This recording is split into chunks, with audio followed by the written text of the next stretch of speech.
Far to the north, on the borders of the bitter ice, there lies a harsh and brutal land, a land with no space for the weak or the cowardly. Here, monsters dwell deep beneath the frozen peaks, and warriors venture forth on raids to bring back rare treasures from distant lands. It is a cruel land, but for them, it is home. And when a new threat rises, our heroes must take up arms and place their lives in the hands of Lady Luck, for the sake of their home, for the sake of Isfjell.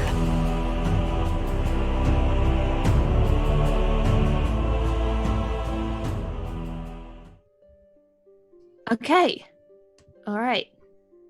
So, last week in Isfjell,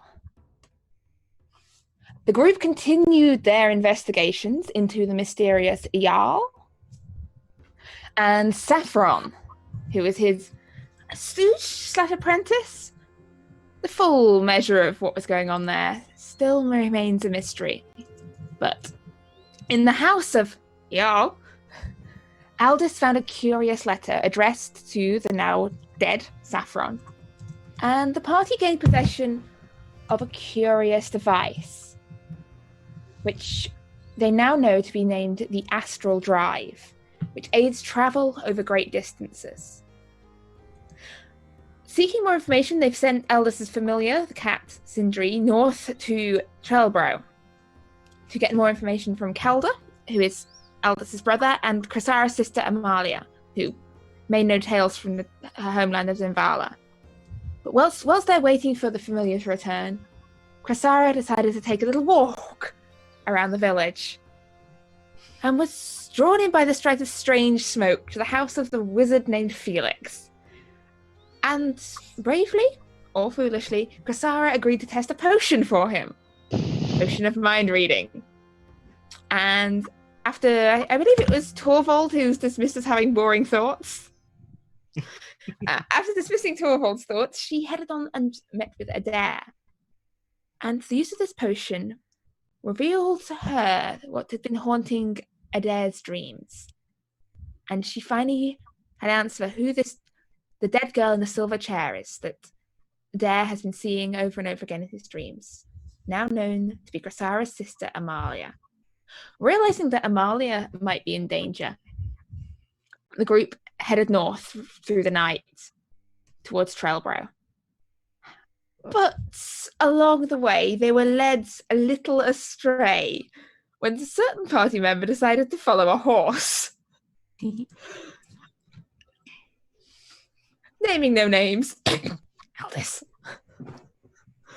They found themselves in the court of the Elderfolk, a type of fae who just wanted to have a party and dance and enjoy and have wonderful mortals to provide them with entertainment.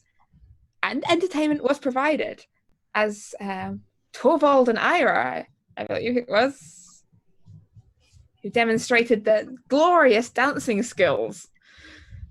And with a few more threats and a few displays of talent, the party were let free, and as they stepped out of the misty castle into a bright new dawn on the shores of Lake Blad, they saw smoke rising from the north in the direction of Trellbro. And that is where we pick up this week.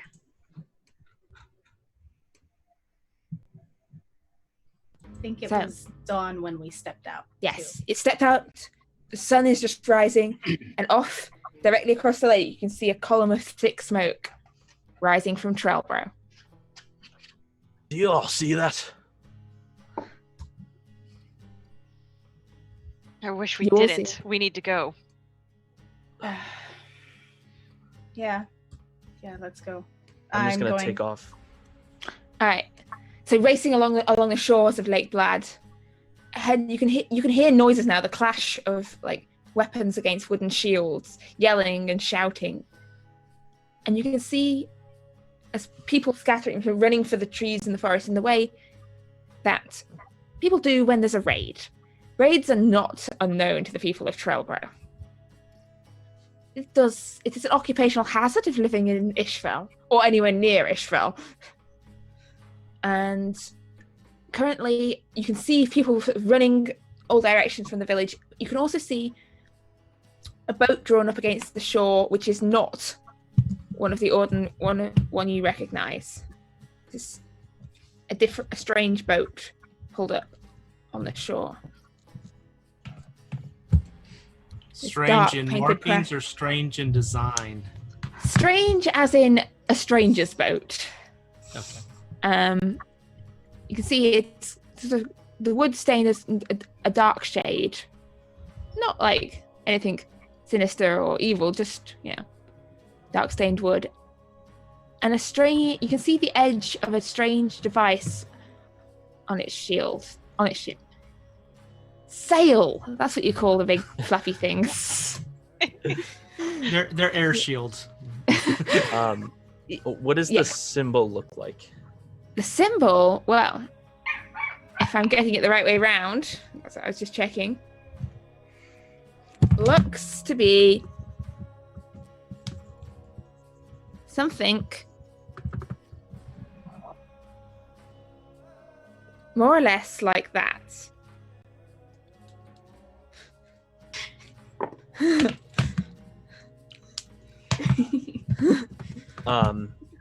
Torvald just all of a sudden stops and is just staring at the boat with the symbols on it.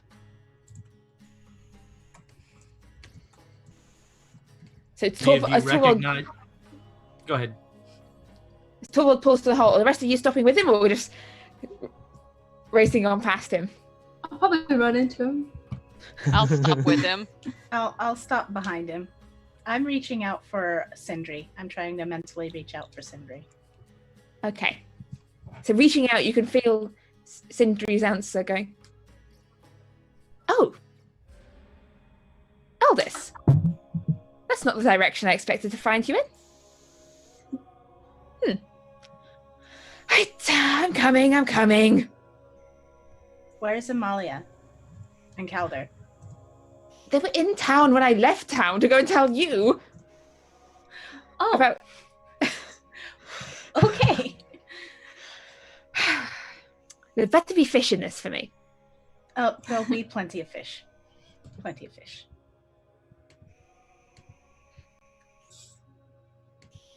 Torvald, do you recognize the ship? Do you recognize the symbols at all? Have we seen this?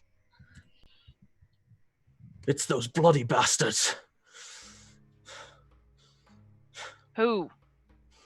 The ones that attacked the forge. Do we see any of them nearby? Well, as you can see, you can see now the edge of the town. You can see there's one building that's completely aflame, and you can see close to the shore, near that burning building, appears to be some manner of commotion. You can see a brief glimpse of an unfamiliar warrior figure, sort of herding before him a group of people, and hear shouts and clashes of weapons. We need to go see what's going on. The warrior person, you said that they were one we didn't recognize? Yes, they're wearing furs. From this distance, make me a perception check.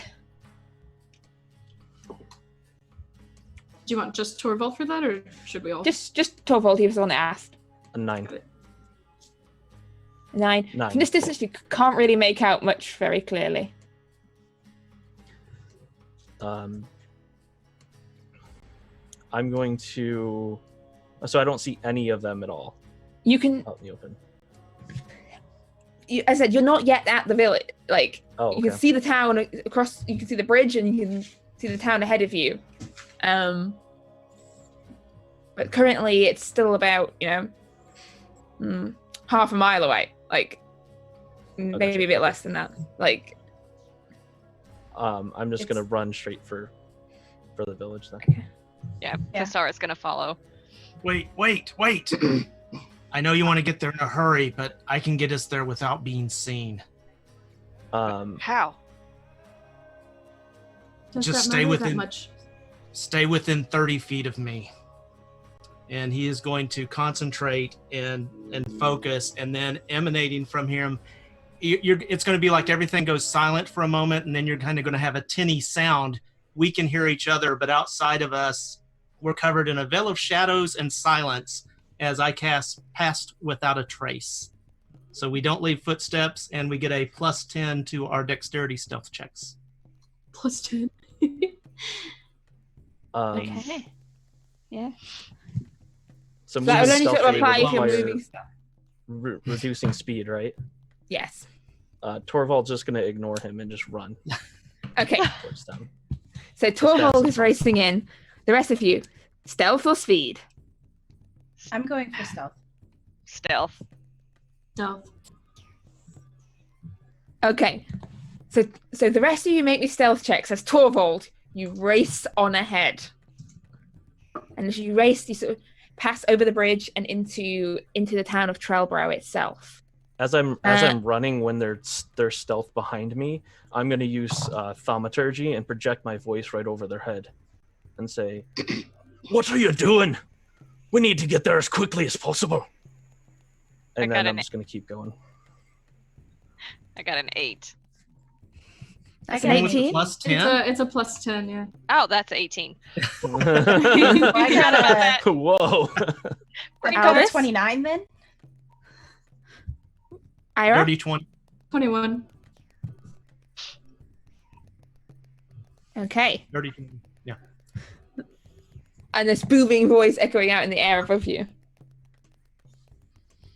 From Torvald. So Torvald, as you head on ahead into the edge of the village, the scene that greets you is you see this group of unfamiliar warriors, and they seem to be gathered round a group of captives that they have sort of hemmed in between the buildings close to this burning building. And you see the Earl. You see the Earl's wife. You see the village elder, the priestess Saga. One of the village healers. You see Scarred there, still clutching a weapon from the forge. Sort of, hey, get back! I'll take a step closer. And you see a youngish man you recognize. You think you've seen him before, and sort of standing by his side, this blonde-haired girl with her hair streaked with blue, and this cluster of people. Which, you know what, for the sake of, oh no, I was already on that map. I've been doing that map all along. I thought I've been giving away my secrets. Wasn't even.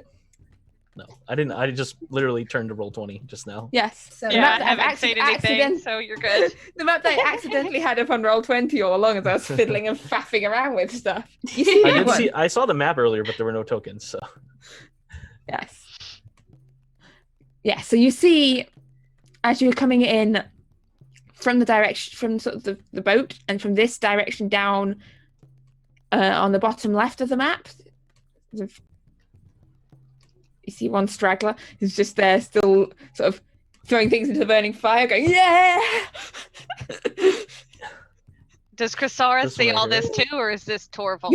You're still further back behind. If you guys are moving quietly. If Chrysara knew her sister were there, she would probably break and run. So it's From where you are, you can't. You can just see.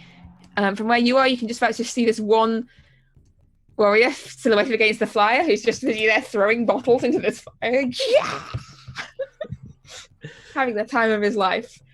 Whilst up on ahead of you, the others are closing in around this group. all right. So It's on that wrong side. There we go. Now I've got my map sorted. Sneaky, sneaky.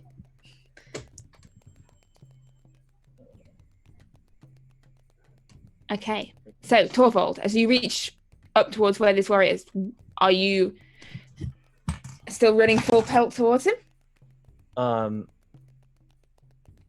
Yes. So I'm gonna just run. Yeah, I'm just gonna run right at him. Okay, so bear with me one moment. So as you're running full tilt towards him, I find that everything on here is broken. All my tokens have disappeared. So please hold.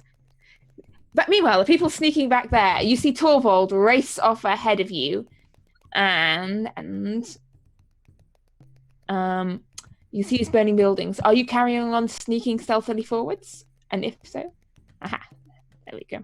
I think at this point, I'd kind of like respectfully look at Adair and be like, I respect your stealth, but I need to go and help him. And then I'd probably break away however possible and then run towards him. Okay, so, sorry, Roll20 is being a glitching mess at the moment, so bear with me one sec. So, everything is frozen. So, Ira, you break off from the stealth pack and run to catch up with, heading after Torvald. Mm-hmm. And, buggeration. Torvald, as you reach the edge of towards where this burning building is, and where your token will be once Roll20, wakes up. I'm gonna have to close it and come back again. So this warrior turns and goes, "Hey, what are you doing?" I'm just going to ignore him. Does he have his weapons drawn? He doesn't at the moment. He's got a bottle in one hand, and it's like what looks to be like a bit of broken furniture in the other. Okay. I am going to technical issues. Oh. Go. So you're down here, and you will have a token shortly when this thing stops freezing. Okay. Yeah, so what would you like to do, Torvald? I'm going to run. Well, where am I right now? Down. I'm right down here. Down here. There we go. Finally. All right, so I am going to have my... You've got control of it. Okay. I'm going to completely ignore him, and I am going to reach out my hand, and you see just this lightning start sparking in my hand, and I am going to cast Shatter right here. Okay, what's the range on Shatter? That is 60, and then it's a 10-foot radius. So okay, it should be the radius is the one I was after. Okay, yeah, it should be everyone but this guy. Okay, and that everyone is but this one would get hit. Okay, and that I presume is some manner of saving throws. What do I need to roll? It is a Constitution saving throw, and it's 14 is the DC. Okay. One moment. As I just get everything back up and running. Technology is a wonderful, horrible thing. Sorry to make you make so many rolls right away. I know, it's like, okay. So, all of them apart from which guy? This one right here. Okay. The rest of them. Constitution. Now prepare the part where the DM rolls 1,000 dice. Yay! In a good way, rather than the bad way of a DM rolling 1,000 dice, which is You have been attacked by a dragon. Oh god. No, not yet. No dragons yet. Not yet. Not yet. That's scary. That's in a couple Oh, weeks. ouch, fail. Oh, success. That's another fail. These guys are not rolling well today. Good. And that will be another fail. Only that guy there succeeded. Which one? Guy right at the back. That one. Okay. Okay. So what will the damage be? Okay. I am going to. You see that the energy spark, and I'm gonna say, "By Thunderer's wrath, die, you scum!" And you're gonna see the sphere erupt, and I am going to use my channel divinity to cause it to do max damage, which is 3d8 damage, and it's half as much on a save throw. Okay. So how much damage? 24, and then 12 on the ones that save.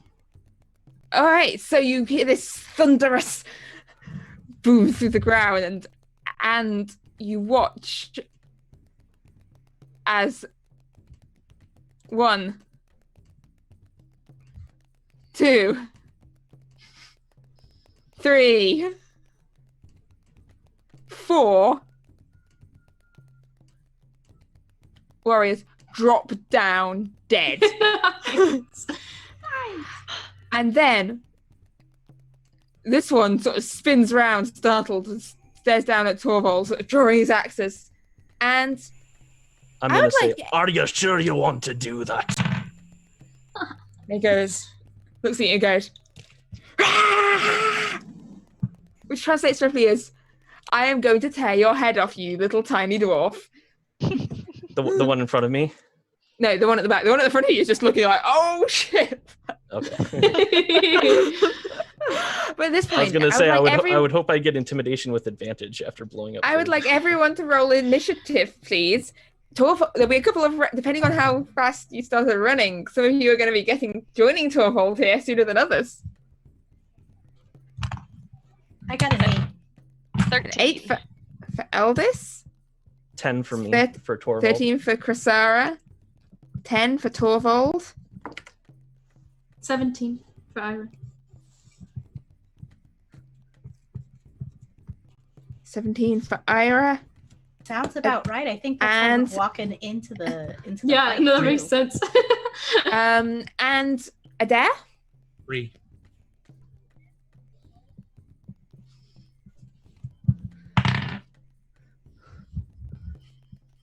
Okay. So, remember, the rest of you are not yet on this map.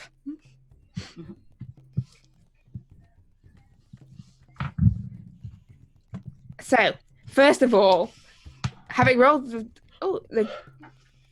a startling 20 plus some, this guy draws his weapons, lets out a yell of challenge, and charges down towards Torvald.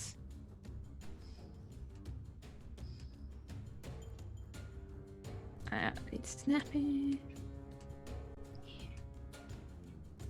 Charges down to about there. Okay. And then reaches down and just hurls one of his axes straight at Torvald.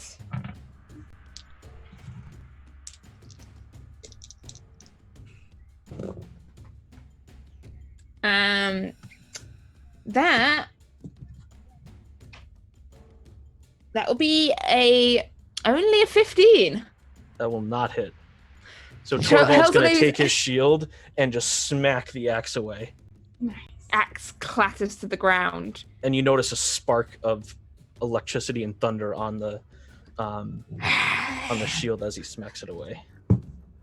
And he just stares him down. And then, Ira, you can see this all happening up ahead of you. And I say that if you use this turn to run, you can catch up with Torvald. If you use this turn to dash, which will leave you with your bonus action.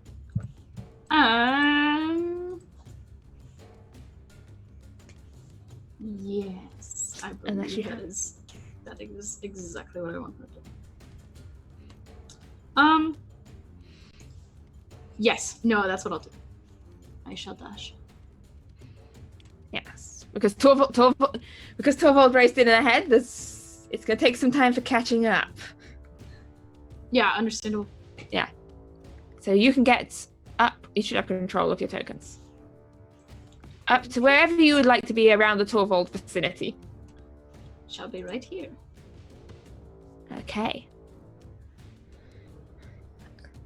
Up above, you hear shouting. You hear someone shout, "Keep the prisoners under control! Deal with the trouble!" And you watch it as Torvald and Ira, you can see this, he takes a couple of steps back from the fight and pulls something out of his pocket and starts fiddling with it. Which one was that? Up far top. Far top? You see This one, yes. Okay. Reaches down, starts. It's hard to make out clearly from this device. It's not a Rubik's Cube. It's not a Rubik's. If I get all the blues in the line, then I get to blow up my enemies.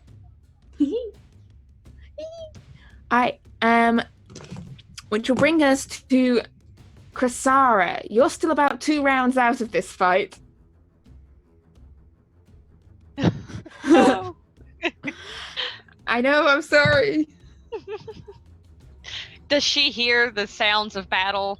Does You can hear- Does she hear Torvald? You hear the shatter. This boom. Breaking She's- I'm sorry, Adair. I've got to help them. And she's going to break stealth and she's going to try to catch up. All right, so you're about halfway onto the page. Yes. The villagers, you see, sort of some scarred, now without so many to defend here, saying, "Get around the other side. Make sure they're safe. Bunch up."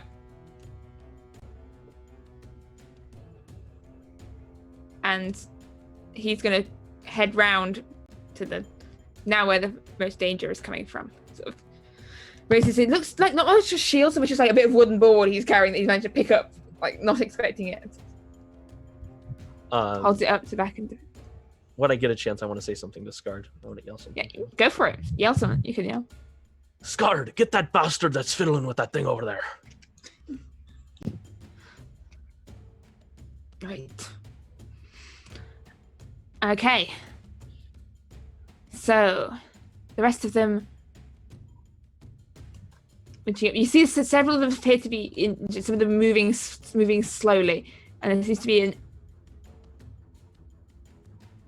like bunching up around. You see the blue blonde head go leaning over and whispering something to the young man beside her. You can't make out from where you are what they're saying. And that brings us to Torvald's turn. All right. I'm gonna reach down to my hilt and pull the spirit of the weapon out. The blue and lightning. You notice it's just more than normal. Like it's Torvald's like raging essentially, and it's just you notice just this lightning is just kind of all around him, not literally raging. And he sends it out at Yes. this one right here.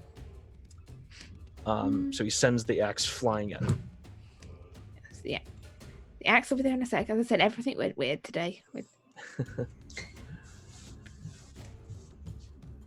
Hang on. I know you're not. That's not where it should be.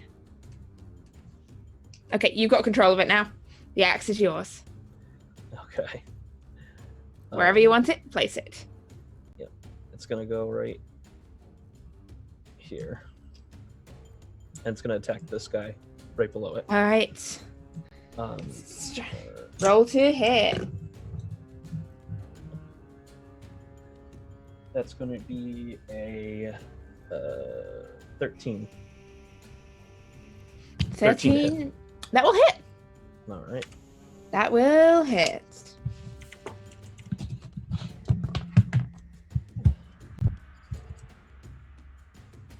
That's gonna be 9 force damage.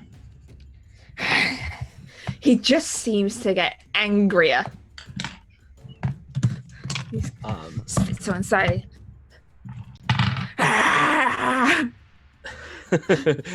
Torvald's gonna do that back and go "Ugh!" and call down a bolt of thunder right next to his head. And it's a DC 14 Wisdom saving throw for Toll the Dead.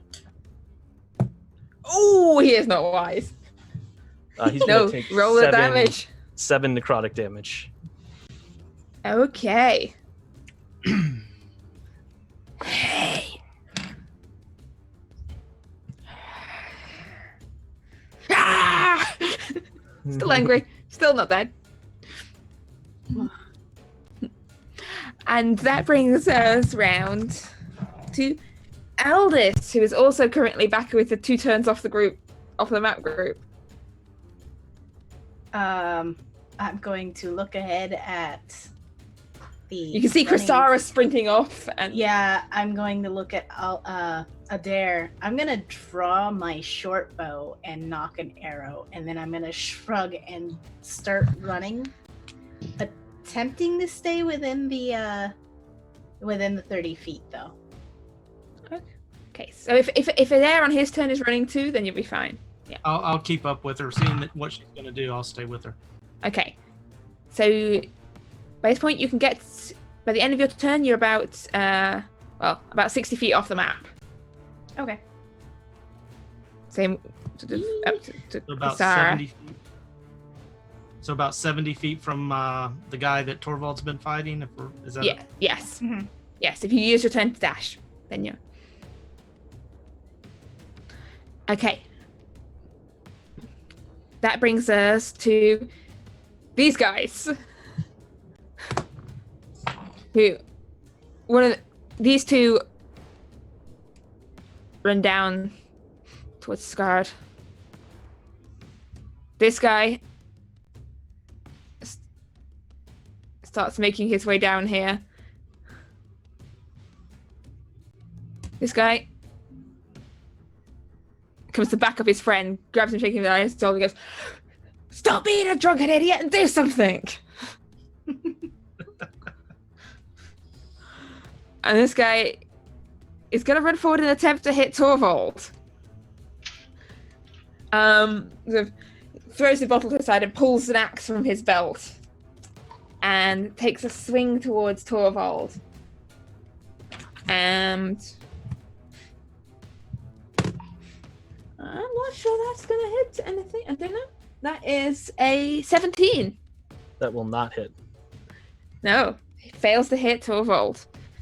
And brings us round to Adair, also off with the jogging party. Yeah, whatever I have to do to stay with Aldous, I'm going to keep her hidden while she's doing this with the bow. Okay, so Aldous and Adair, both hidden. And back round, top of the round, the very angry man. The very angry man, having tossed his first axe aside, reaches up for his back and pulls out this large great axe. And lifts it and takes a swing round towards Ira. Cool. At advantage. Cool. Because he's not being very careful about this particular thing. Reckless, you would say. Almost reckless, you would say, yes. That is a 23 to hit. Sure. Yeah, it's Okay. So, hang on. He swings around and ooh, I don't get to use those dice very often. Do we even have a d20? Yes, I do. I don't ever use these. What are these mysterious things? Oh, they roll 12s. So that is a 15 points of slashing damage, Ira. cool. I'd take it like a champ. Cool. And he just goes, All right. That was definitely in Thanks character. a lot, Paladin, to stand there and Well, get hit. Cool.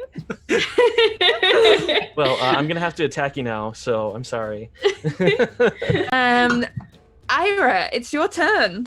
Yes, it is. Okay. So Ira, very not happy with what just occurred.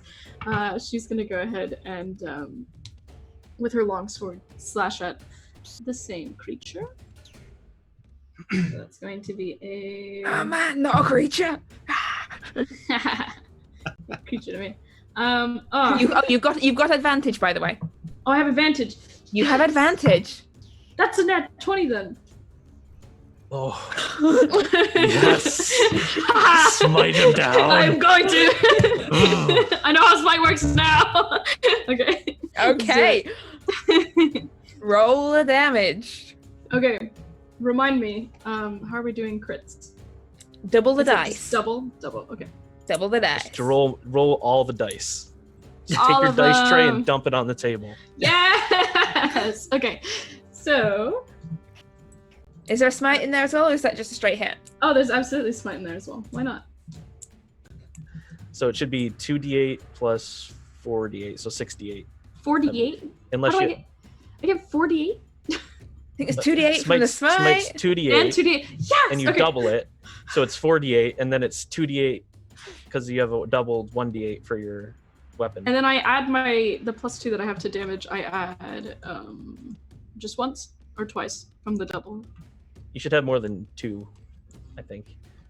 Oh no, You you're right. modi- No, you it's It's just modify- my, you it's mod- just my strength modifier. Yeah, Yeah, your it's modifier you only add once, but all the dice you double. That's true. Great. Murder maths with paladins. Okay. 7. That's a 1, so 8. That's another 1, so 9. Oh Jesus. That's an 8 though, so 17 17. plus 2, 19. Well, you rolled 4d8s. I Yeah, rolled you've 48. got 2 more. You need 2 You more. got 2 more. Oh, I Use your have 2 weapon more on damage top now. of that. Yeah, Ah! it's a lot of dice. Okay. Just try being a rogue. It's like, give me your d6s. I've run out of d6s. Okay. So that's 24 plus 2, so 26. Yes.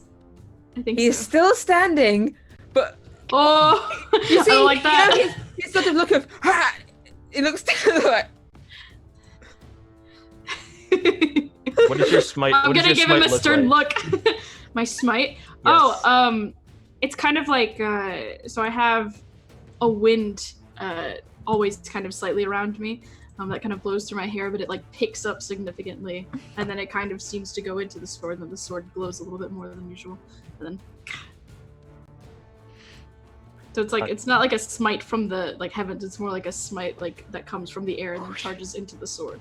Yeah. I like that. Torvald's gonna look over to you, give you like a slight nod, and then like smile, like smirk with like half of his face, like. Yeah! We're both so cool. She'll nod back. but she doesn't like, you did it like cool and like with a smirk. She did it like, yeah!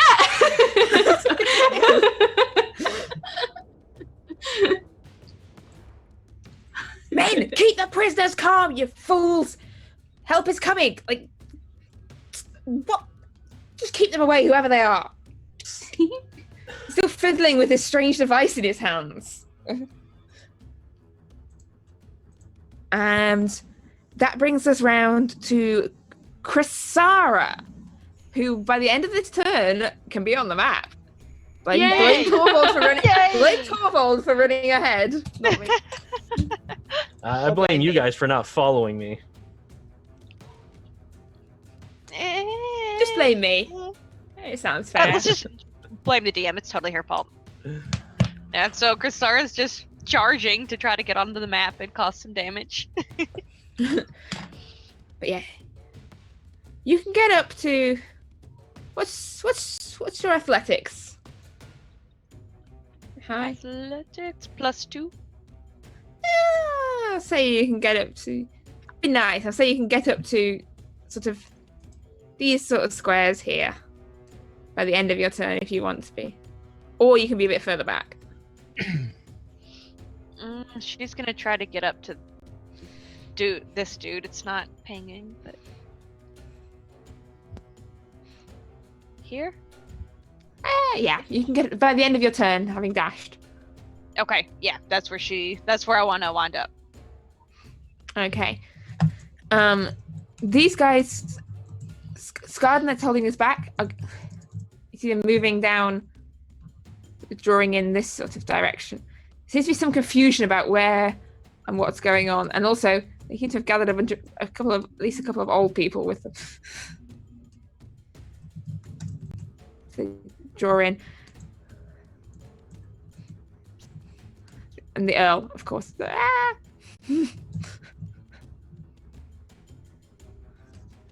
And as the villagers mill around, Scard, busy taking a swing at. Yeah, okay. You see Scard sort of bashing his shield into the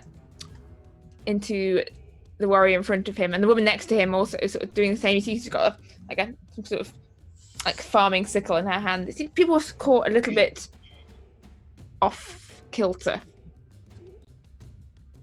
And that leads us round to Torvald, the man of the hour. All right. I am going to. This came this way when it attacked him. It kind of went through him. I'm going to circle around here to here.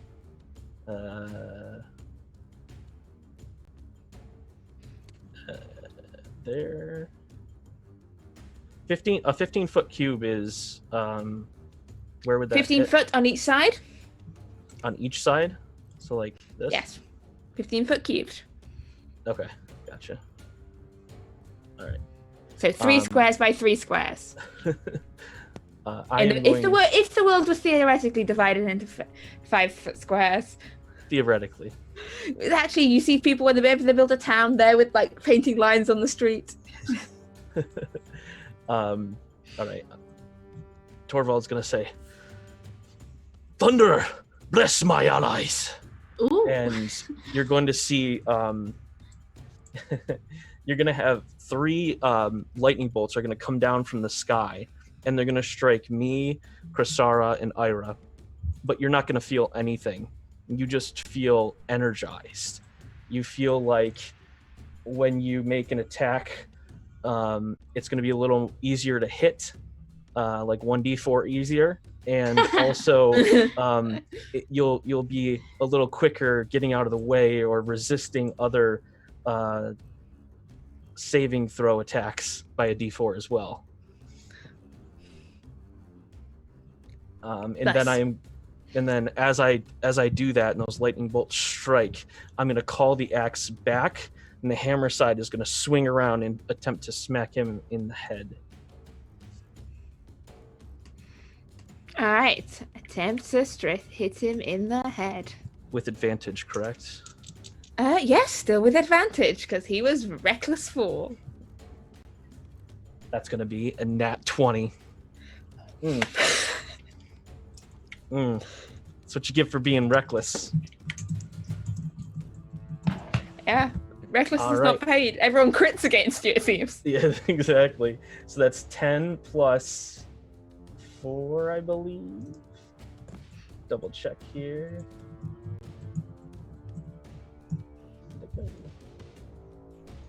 Yeah, 10 plus 4, so that's going to be 14 force damage to the head.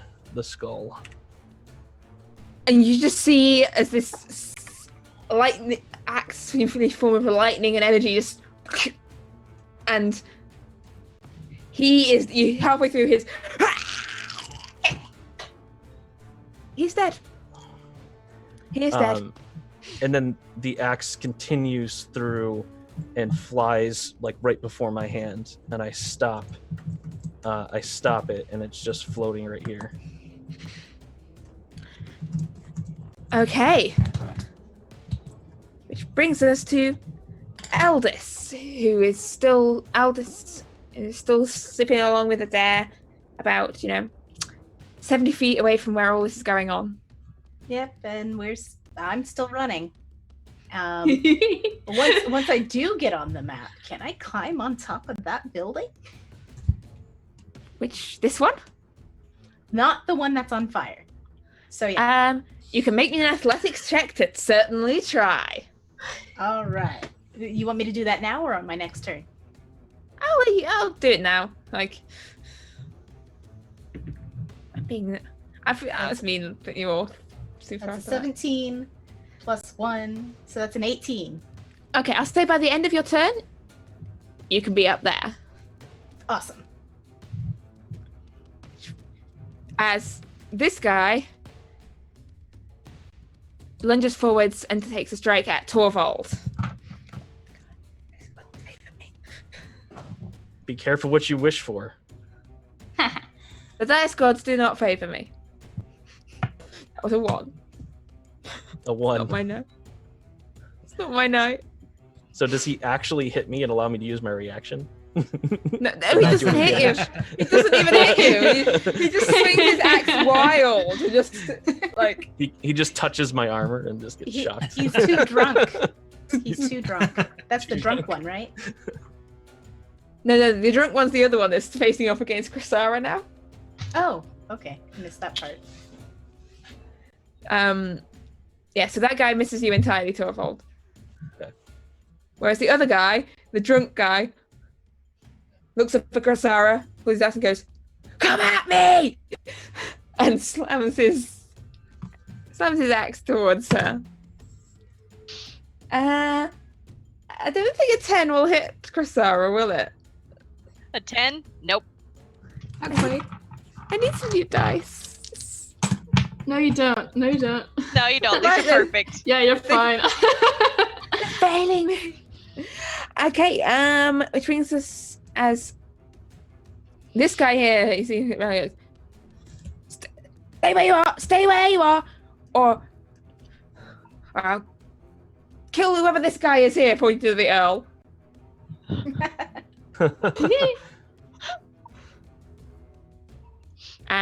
That guy there's going to take a strike towards Scarred. Okay, the dice gods are favoring me slightly more. See, like his axe strike a glancing blow against Scarred, but Scarred's tough. Scarred holds its ground against him, and that brings us to Adair. So we were 70 feet away from the building Yes. that she decided to climb on. Yeah. Okay, well I'm gonna have to dash to keep up with her. And how tall is the building? Is she still within 30 feet of me? If I'm standing in front of Yes. it? Okay.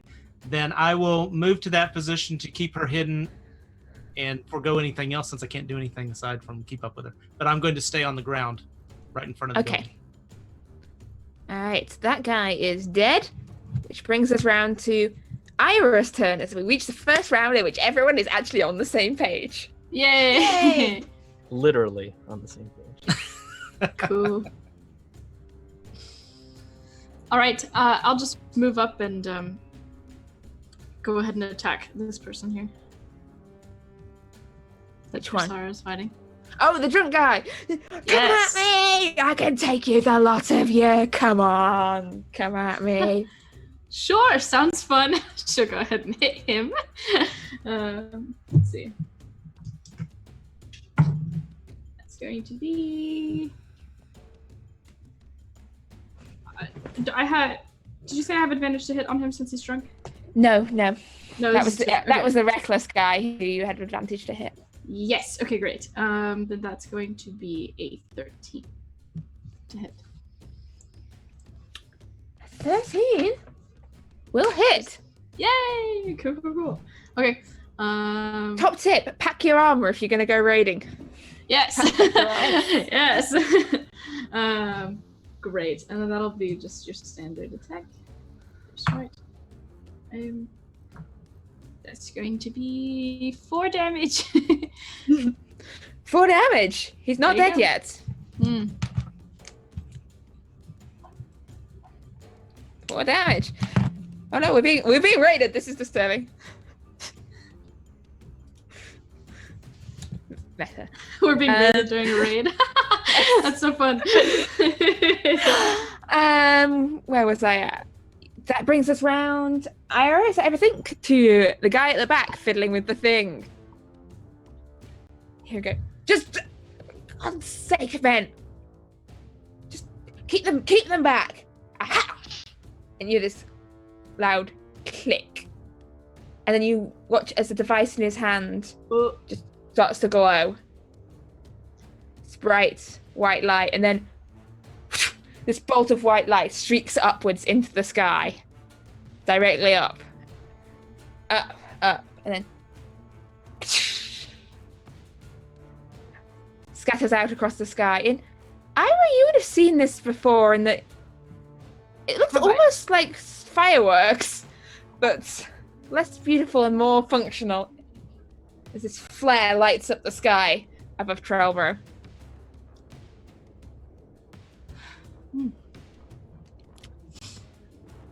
It's concerning.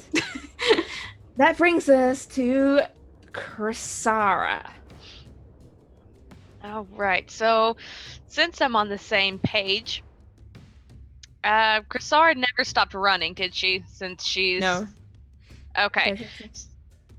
So she is going to run straight at the drunken guy screaming, and she is just going to linebacker tackle right into him to try to knock him onto the ground. All right. Is that a shove attack? I don't know if you consider it an unarmed attack or not, but she is. Do it. Roll me an attack. Roll me an attack. It'd be a grapple, right? Probably. Say it's a grapple. Make it grapple. So that's athletics versus athletics. In this case. Her athletics is a +2. Okay. Go for it. So 13. Yeah, he's down. He just Yes. barreling into him and knocking him pinned down on the ground. You knock him prone. She's gonna shout at him, "Get out of my village!" And make me an intimidation check. Hold on, it's intimidation, so that's 14. Okay.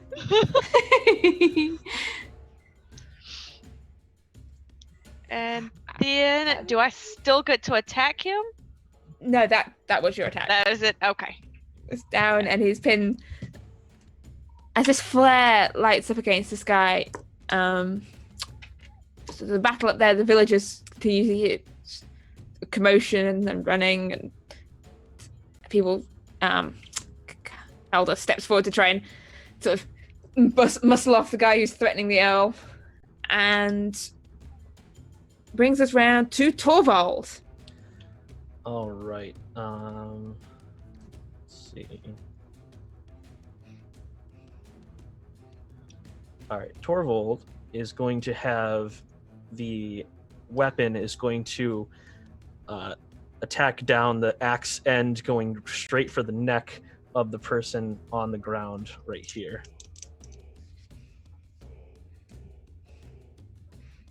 Okay, at advantage. So Yep.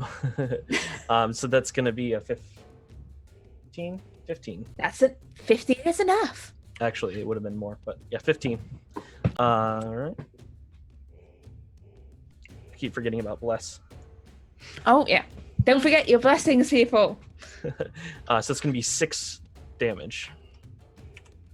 Okay, 6 points of damage against that same. Wait, no, that wasn't the guy. Oh no, that was the same guy Ira hit. Mm-hmm. Get out your village, and then Literally just chops his head off. he is dead. He is And dead. then I'm going to have the weapon go. I like it. I like it. Torvald again and do the same. Torvald would acknowledge her, but he's in the middle right now of That's understandable. some actions. So Of course. the weapon's gonna fly this way. Torvald's just gonna run directly past this guy. This guy is going to take his attack of opportunity because, you know, this dice is also exiled. You're not gonna Maybe put the first dice game that has left. to end early because the DM has run out of d20s. And then I am going to hold out my hand, and you're going to see this bolt of divine energy form, and I'm going to fire a guiding bolt over at this gentleman here in the back, The one at the very back. the very back. Okay. Do I need to roll or do you need to roll? It's an attack, so I'm rolling. All right, that's going to be 14 plus 6, 20, a dirty 20. Okay, that will hit. Okay. Oh, jeez. Yeah.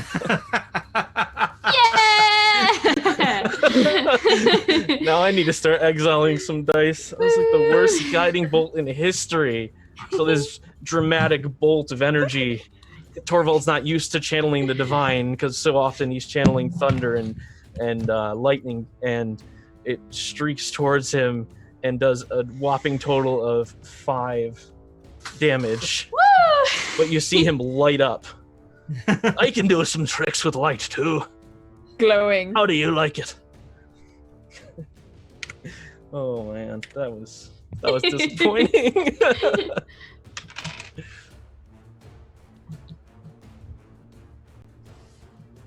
I could have gone better. Surprisingly, that guy is not dead. Oh my goodness. I know, right? Not dead. He didn't die And- after that, man. Aldous, it's your turn. All right, I'm taking. I am going to take aim at this guy up here. Oh, it's not pinging. This guy right here, and I'm gonna shoot him with my short bow. All right. Right up there. Mm-hmm. Okay, go for it. Let's see if you can hit him. That's with a hit. That's a 19. And I will that's hit, definitely. and that's a 4 plus 1, so that's a 5 damage. Okay, he's not looking too good because, you know, him and the guy next to him have been sort of standing doing battle against Scarred and this other woman for some time, and yeah, that he's not looking too hot anymore, but he still clings to life. And this one goes, "Get out my way!" Just and swings his axe towards Calder. Oh my. So he raises his axe towards Calder. And misses entirely because my dice are cursed. This is no longer funny. No, it's because Calder is so good at dodging. He's My a dodgy guy. Yep, dodges those Hey. chores. Hey, Dodges those chores left and right. maybe the ones at home, but not for Emilia. That is Right, true. he's standing in the center. Right. You hear a voice go out. Calder, where have you gone? Point me in the right direction, Calder. I can't see them. Do you want a fireball in the back of your head?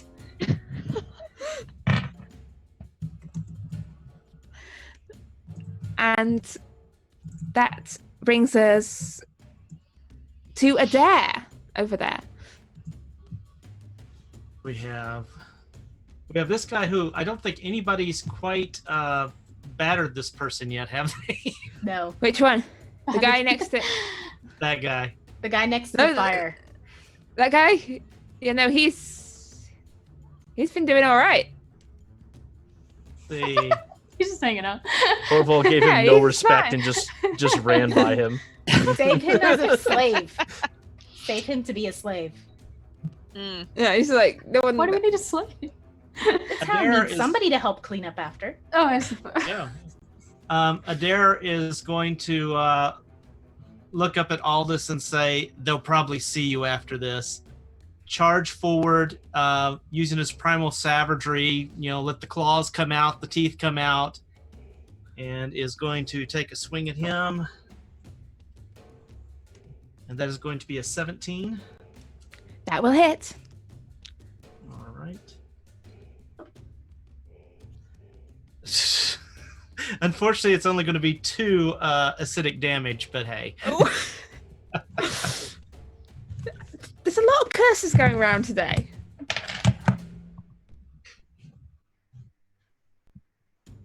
Okay. Which brings us round to Ira. Hello. Okay. Ooh. What would you like to do, Ira? The guy at your feet is dead. The very angry guy is dead. And Adair is like scratching another guy with his little. So it seems for the most part, battle is being handled well. So I'm gonna. Is there anything? I guess this is either a perception or investigation, but does the fire that's happening in that house seem like it's something that could be stopped or controlled? It's quite a big fire in a wooden house. Cool. It's not something a bucket of water is going to solve, you don't reckon? Yeah. This would require either magical or torrential intervention at this point. Well, I don't quite have that. Is there anyone inside?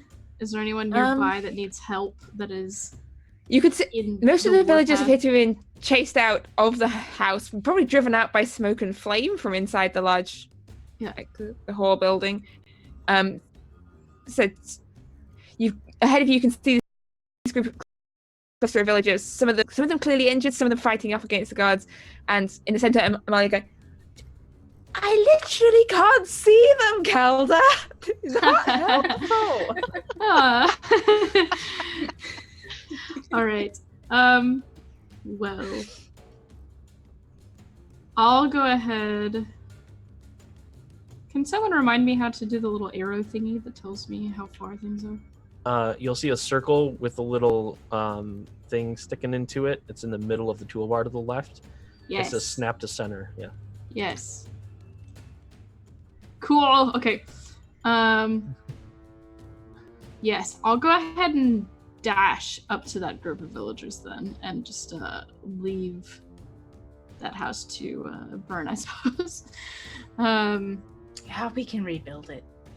Yes, so I'll go ahead and dash to that group, and then specifically, we talked about Emalia, right? So I'm able to. I know who she is for the most part. Yes. Yes. So I'll specifically go to her since I know she's blind, and I'll stand by her and kind of assume a protective stance. And I imagine as she runs by me, there's this gust of wind that Yes. just comes through and just like blows like Torvald forward a little bit. As she Your just, beard, like, your beard, the beard would luxuriously. do one of those. Everyone as I, everyone like, acted glance it out, and it over. looked like tentacles. What's hiding under the bit? What's hiding under the beard, Torvald? Yeah. Okay. So you dash up to stand Yes. by Calder and Emalia and the elderly priestess. Brings us round to this guy up here, who has been hit by tosses aside a device that is still glowing faintly, and is going to move into battle. He steps up forwards towards this one of the farmer women who's taken her weapon against him, and he pulls out a blade from his side, not an axe but a sword this time, and takes a swing round towards her, and you hear this cry of pain as he slices into her and swings his sword back round again. And then a third time. Stabs into her with a dagger at his belt, the other hand. And you hear this cry of pain as she collapses down to the ground.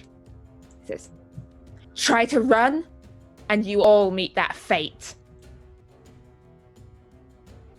Surrender now, and you will live to meet your future." And Chrysara, it's your turn. Okay, Chrysara is going to. He's too far, so she's going to charge Mr. Doodad here and slap him with her hammer. Just go, bam. So, Make sure you add the D4. yes. The guy in front of her there, Yes. Mr. Doodad. Yes, Mr. Doodad. I was just saying who Mr. Doodad is. Okay, so the D4 to my actual roll Attack. to hit. Yeah, yep. Okay. Oh, thank God. I'm gonna need it. So 3. There's a 12. A 12 Yes. Do I add anything else? will hit. Yeah. Oh, thank God. Woo. Okay. So now she's going to use her maul. So that is a 2d6. 2d6. Mwahaha, plus 2. It's a 4. 5, 6, 7. That's 7 damage. 7 damage, and he took. Oh, he only took 2 earlier. He's still alive. Oh He's still alive. no! So you're Chrysara's just gonna yell. up in front of him. Just no. Just scream at him as loud as she can. Ah! Looks at you and goes, "Ah! Ah! Ah!" No. What is it with people yelling? It's the Viking way. Torvald is very contagious. His rage is contagious. So you're up in front of him now, Chrysara. Yes, I Took am. for my peace of mind. As we go round to Ira, you hear a voice in your side. You hear Emalia go. Which way? Which way? Which way? That way? That way? And she sort of points towards the L, and then sort of back round. Emalia, just blow them up. What are you trying to do? Blow them up. Yes. Good girl. You can't see. I'd noticed. That's fair. That I would deserve that. Fine. She lowers her hand, and instead, she closes her hand on Ira's arm, and one sec, but just double check something. Ira, you feel. Does she have no slots? No, she does not to do that. So, I was so organised this week. No, I wasn't. It's a lie. That's It's a lie. As she places her hand on Ira, none of that is particularly useful. So no, she's not. She just says, "Just there's not much I can do," and then she's gone. I can't do her. Is she gone? No, she's gone. You look. There is no sign, no visible sign of Emalia, and then you hear the voice behind you, beside you. Well, at least now they can't see me either. Neither can I. And This that family terrifies me. the scuffle is various other villagers sort of dragging out. You see, Calder and another warrior. I should bring that guy down. Up there, Scarred is fighting on his own now against those two. Which are both still standing. But this brings us to Torvald again, I believe. Have I missed someone? No, Torvald. All right, I am going to have the X move up here, and then I'm going to hold out my hand again. This time, The hoping X we're floats up against practiced. an invisible person. And then I'm going to hopefully have a more powerful attack this time. And I'm going to cast another guiding bolt at the same guy. Okay. Cast a guiding bolt at the leader. Okay, so it's going to be like a 23 to hit. That will hit. That will hit. Come on. No more ones. No more ones. One. There we go. One. Ooh. There we go. 2 So sixes. 22 or 21 damage. Yeah, 21. Okay.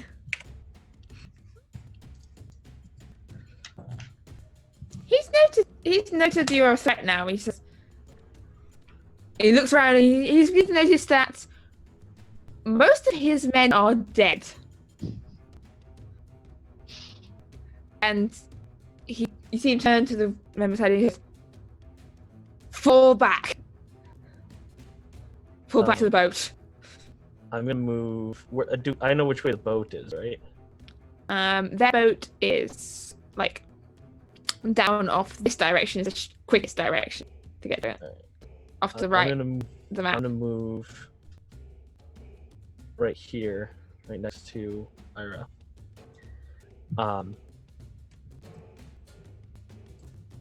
Okay. And that brings us to Elvis.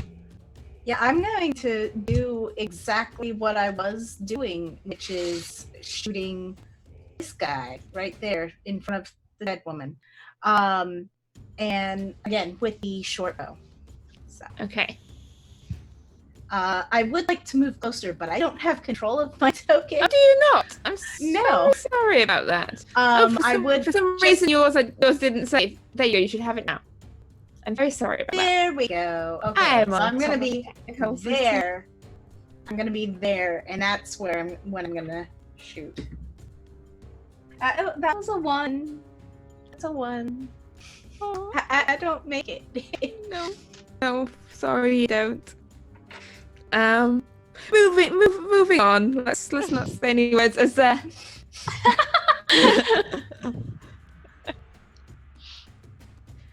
these bushes here will count as difficult terrain, by the way. Mhm. So he can even dashing, he only managed to get sort of about up to there. His friend follows him, but will take an attack of opportunity from Scarred. And Scarred strikes off at him as It's almost scarred. he runs. And this guy is now limping and hobbling away, like leaving a trail of blood as he runs past. Gets a slight kick in his direction from Hildegard, the Earl's wife. But she is not particularly armed and dangerous as he limps after his friends down into the bushes. And Adair, it's your turn. Still angry, he's going to primal savagery again and use his claws and see if he can do a little bit better than just scratch him a little bit. Maybe scratch his eyes out this time.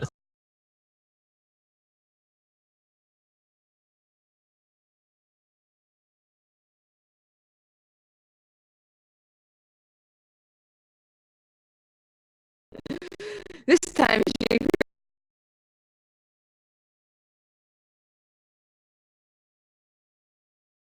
tipped claws down to him, and he's dead.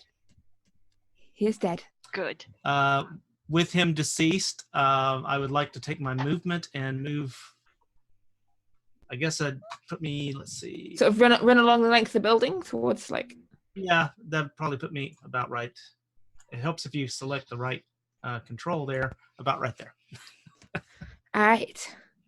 So, Ira, your turn. Yes. All right.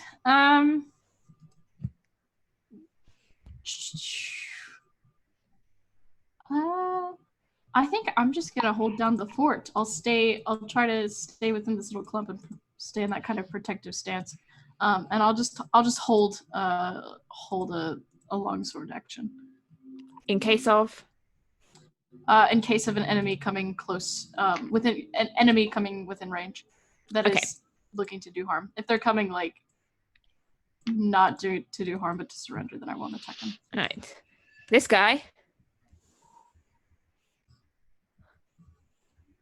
starts heading off down towards the boat, pushing through bushes and like rocks skidding under his feet as he runs away. And Krasara, it's your turn. Krasara is going to charge after him, but how far can I go? How far do you go when you dash? That's another 30 feet. Bear in mind that all this rocky, bushy stuff is difficult terrain. Okay, how far would she get? Probably she about can- half, right? She can get 30 feet to there, and then another. Okay, here's 30 feet. 10, and then divide yours in half, so 10 more. Because that'd be when you hit the difficult terrain. Yeah, so then you can get 10 more. Then I'd say you can probably get to about there or there. Right here? Roughly. Okay. That's where she's going to go because she's going to try to cut them off. All right. So, as she does this, you see Hildegard taking a step back. The villagers bunching up and drawing back as the invaders turn to flee, and that brings us to Torvald. I'm going to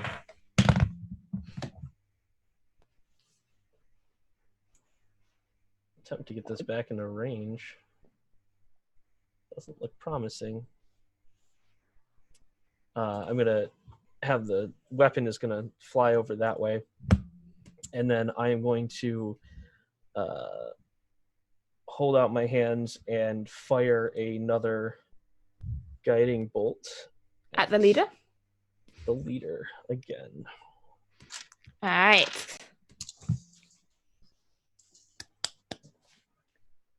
Preparing to die. Definitely a hit. It's like a 26 or something. Wait, have you still got advantage? Yeah, because guiding bolt hit him again. So I get advantage again. Yeah. It's like I was really hoping for. I forgot about the guiding. I forgot about the guiding element of guiding bolt. I was like,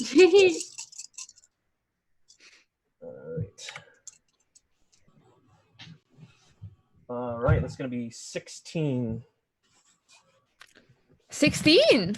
16 radiant damage. Okay. Nice. He's still running, but he stumbles a bit, and he's still glowing and running. I'm going to run up as far as I can get there. All right. He heads sort of pushing through these gorse and bushes that you can see ahead of you, the lake shore and their boat resting there, the familiar sigil on its sails. Is that everything, Torvald? Yes. Yeah, I'm just gonna yell, "Stop them!" Aldous, you're up. All right, so he says stop them. I am aiming at the leader dude, and instead of using my bow, I drop that. And I hit him with a ray of frost.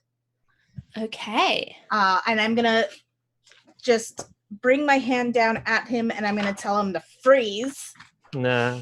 You have advantage. I have advantage? Okay. Yeah, it's an attack roll, right? Yeah. 19. That will Awesome. most definitely hit. All right, and that, where's my D8? There it is. 2. He takes 2, but his speed is reduced by 10 feet until the start of my next turn. Okay. So he's even slower. Nice work, Alice. He is Good slowed job. down. This guy, as it gets to his turn, pushes on through the bushes. Over through difficult terrain, can't get very far, even dashing. This guy here is going to try and just make a wild stab at Torvald. Oh, I think he might actually have hit you. Ooh. Oh boy. I know. Good. Yeah, that is a 23. Good. That's what I like to hear. Okay. 19 plus. That'll be 7 points of slashing damage. Did you have a he's reaction hitting me thing? with Yeah. what kind of weapon? A sword. A sword. So as the sword hits my armor, you just see lightning surge through my body at him. He has to make a dexterity saving throw. 14 is the DC. That is an 18. Okay, so he's going to take half damage, 2d8. Oh. So you just let me leave. He swings his sword around, slashes into Torvald, and then and he's dead. And yeah, so you see the lightning just surge through the weapon and just go like right into his chest, and he just seizes up and just collapses on the ground. Okay. How much damage was it again? It was 7. 7. Okay, so I have to make a saving throw for concentration. Oh yes. Which is 10, I'm guessing, is the 10, the yes. DC? Okay, unless they did more damage than that. Oops. 7's less than 10. 15. Well, more than 15. So yeah, we're good. Yeah. All right. There. You're up. So we've got slow guy who's gone down the hill here, but he No, was the guy. Slow who said guy's it was, the other guy. This I guy's thought the slow other guy. guy was the one who was bleeding and beaten so bad that he wasn't moving very fast. Oh, he's just limping and scrabbling his way away in a panic, like, oh, fuck! This was a mistake. It was a mistake. Adair is going to cast Entangle, centered on the guy that's down the hill there, in an attempt to keep him from being able to get any further away. So that turns And that area down make there into difficult. Well, and also a strength saving throw, DC of 14, or he is restrained. Okay, he is restrained. Awesome. So he is currently restrained down at the foot of this rocky slope, held fast by vines. Is that everything? That is it. Okay, Ira, you're up. Yes.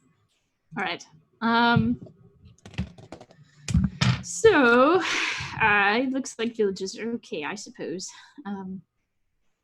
So you said this bush specifically, dashing through it will be difficult terrain. Yes, it's difficult terrain, all this rock, bushy, Russian slope stuff. Not the nice flat lawny bit, but the bits, the rocks.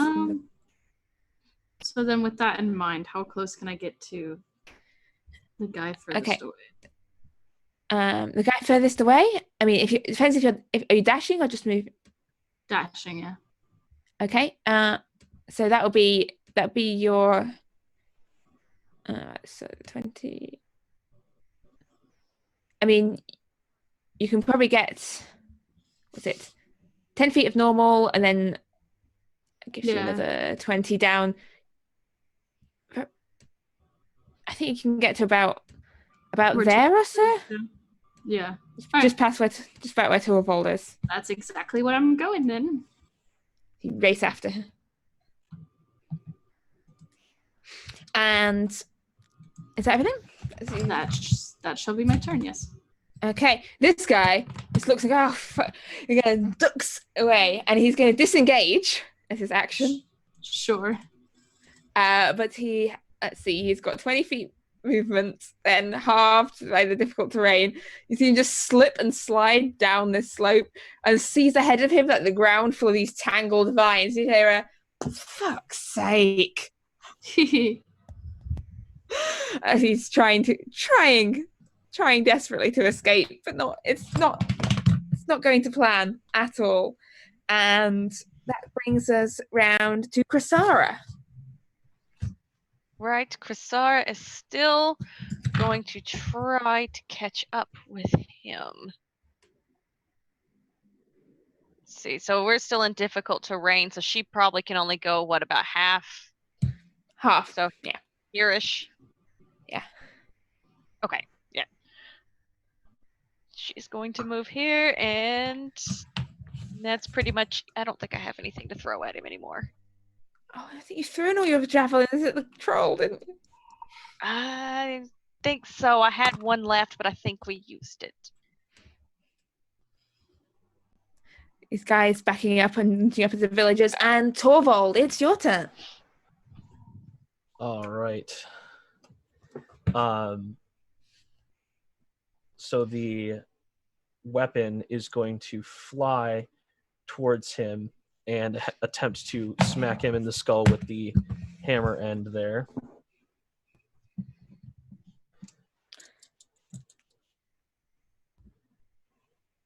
Ooh, nat 20. Oh. Nice. All right, what's the damage? That is going to be 9 plus 4, so 13 force damage to the skull. Ow, that's painfully specific. What did this poor guy do apart from turning up in your town, setting it on fire, and trying to kidnap your friends and family? And attacking my forge before? Yeah. Apart from that, what did he ever do to you? Nothing. He's still not quite dead. And then I'm going to say, die, you bastard! And then this bolt of lightning is going to come down right next to his head, and he's going to make a wisdom saving throw. DC 14. Failed. All right.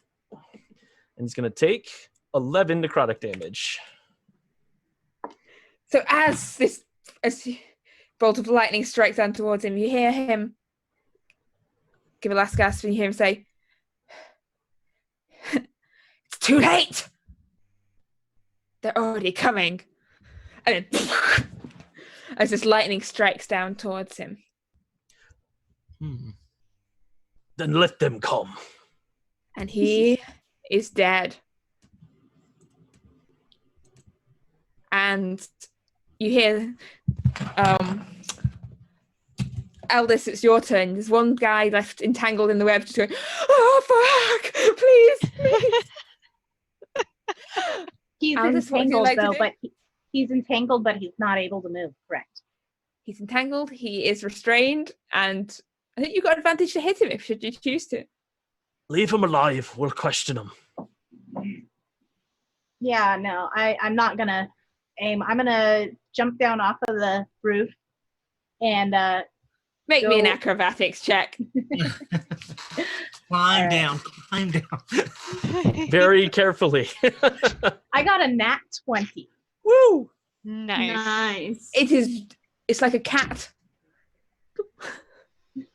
All right, and then so I'm jumped down from the roof right over here, and I'm gonna actually go up to my brother and see if he is okay. I guess I can't stand on a dead body, so I'll stand in between the two. I mean, you can stand on a dead body.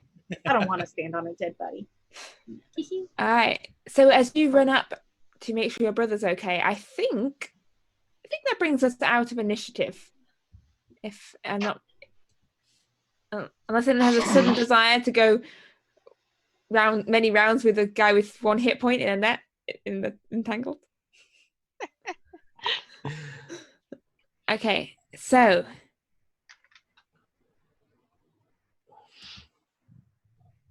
Torvald is going to pass it out of initiative. Ooh. Yeah. And I missed my music. Torvald's going to step up and then walk up to the spiritual weapon and have it come to his hand, and he's going to place it back down, and it's going to merge back with his weapon. And then I'm going to just slowly walk over towards the guy that's entangled.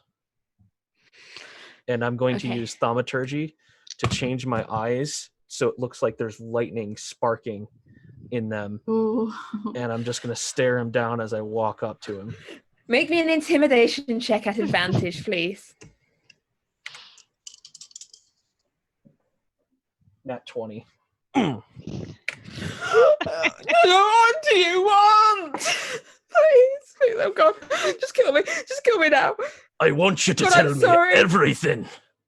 Everything you know. Everything? About what? What was that thing he shot off? A signal. Signal that calls him. It calls who? I don't know what you call them. Weird monsters. The boss took a contract with them. They came, well, they just kind of turned up and said, work for us or we'll, kill you all. And then they killed seven of us, prove a point. And then the boss, they said, go and fetch people. So we went, and then we got here, and then things turned out to be a little tricky, and then you guys turned up, and so the boss was supposed to call him in when we had all the captives carefully restrained, but is that everything? Is there anything else I missed? What do they want with the people? Is it some sort of a sacrifice? No, they've got some big excavation going on up north in the ice. Mm. But I don't know. I stay away from them. They sort of seem looking nervously at the sky. They're not right, You hear them talking in your head, and they've got just going all these strange magics of theirs, and like 1 minute they're there, next minute they're over there, and it's damn uncanny. Like no magic I've seen. Messes with your mind. What can we do to stop them? I don't know. There's no stopping them. Like, just run. They're coming for you. Then, like, they'll be angry that we called them in. I don't know what they want. They said just to fetch everyone. Like, not just the warriors. They said bring the old. They said bring your elders. And bring any priests and anyone, they said, anyone with the god touched or, enchanters. Said to bring the enchanters. That's why I wanted the girl. What girl? What are you talking about? The blind one that keeps turning invisible. I'm going to have my friends come up here and ask you questions, and you're going to answer them. Do you understand? Yes, I am. And then I'm going to call everyone over. All right, so I'm going to move off this map just for a sec. Because keeping track of where all the tokens will drive me crazy. Oh, I forgot it did that. Oh, it's a technical evening of yes. So as you called over to where this guy is still held by these vines tangling him down and around to the ground. And he looks up. Look, just let me go before they get here, please. Are we all over there now? Did we all Or is it still just Torvald and Vine Boy? He'd called you over, so it's up to you. Who is coming? Torvald, what has he told you?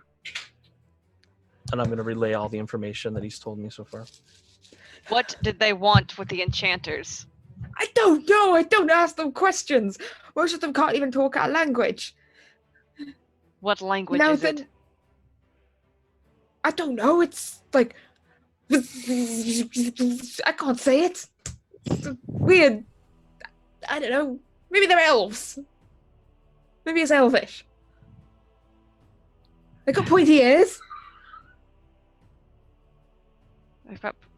Torvald, what do you... Adair, does this make any sense to you? Any of your visions? Adair's not going to go down there. Adair's going to be standing up top going, Chrysara's sister, where are you? make me a perception check, Adair. That would be a dirty 20. You see a soft shuffling of a little gravel working its way round behind you and around you. And then you feel a hand sort of patting at you. I'll put my arm out to her and take her hand and guide it onto my elbow. You kind of... Ah! Okay. This is maybe not the best thought out plan. But... I think it was genius. Doing a little bit of hiding sometimes can take a great advantage and lead to less people being killed. Yes. I think earlier I might have set fire to our house. That was my sister? Emalia! Put it out! I can't... What? I don't care if you have to carry water from the lake with a spoon. You put out that fire now. Adair, is there anything you can do to help put out the fire? What, like turn into a giant beast with a trunk for a nose, maybe? I call down some rain or something. I'm afraid that's all I can do at this point. Look, and you hear the Earl's wife, Hildegard, calling out, "For God's sake, people! Form a bucket chain from the well to the burning building! Come on, don't just stand around gawping. Adair's going to lead Get in line, Emalia get in line. somewhere out of the middle of the crowd, away from the fire, to a point of relative safety. Probably up near the person who was killed, the villager who was killed. Okay, up to the woman who's killed. Lying on the ground. You see sort of one of the farmers and villagers that we've caught glimpses of before, sort of assisting the Earl's wife with her tasks, but not someone you've really spoken to. Okay. Yes. So as Adair leads Emalia up there, Ira and Aldous, what did you say you were doing? I'm gonna help. Oh, sorry. You go. No, go ahead. Go ahead. I'm helping with the bucket chain.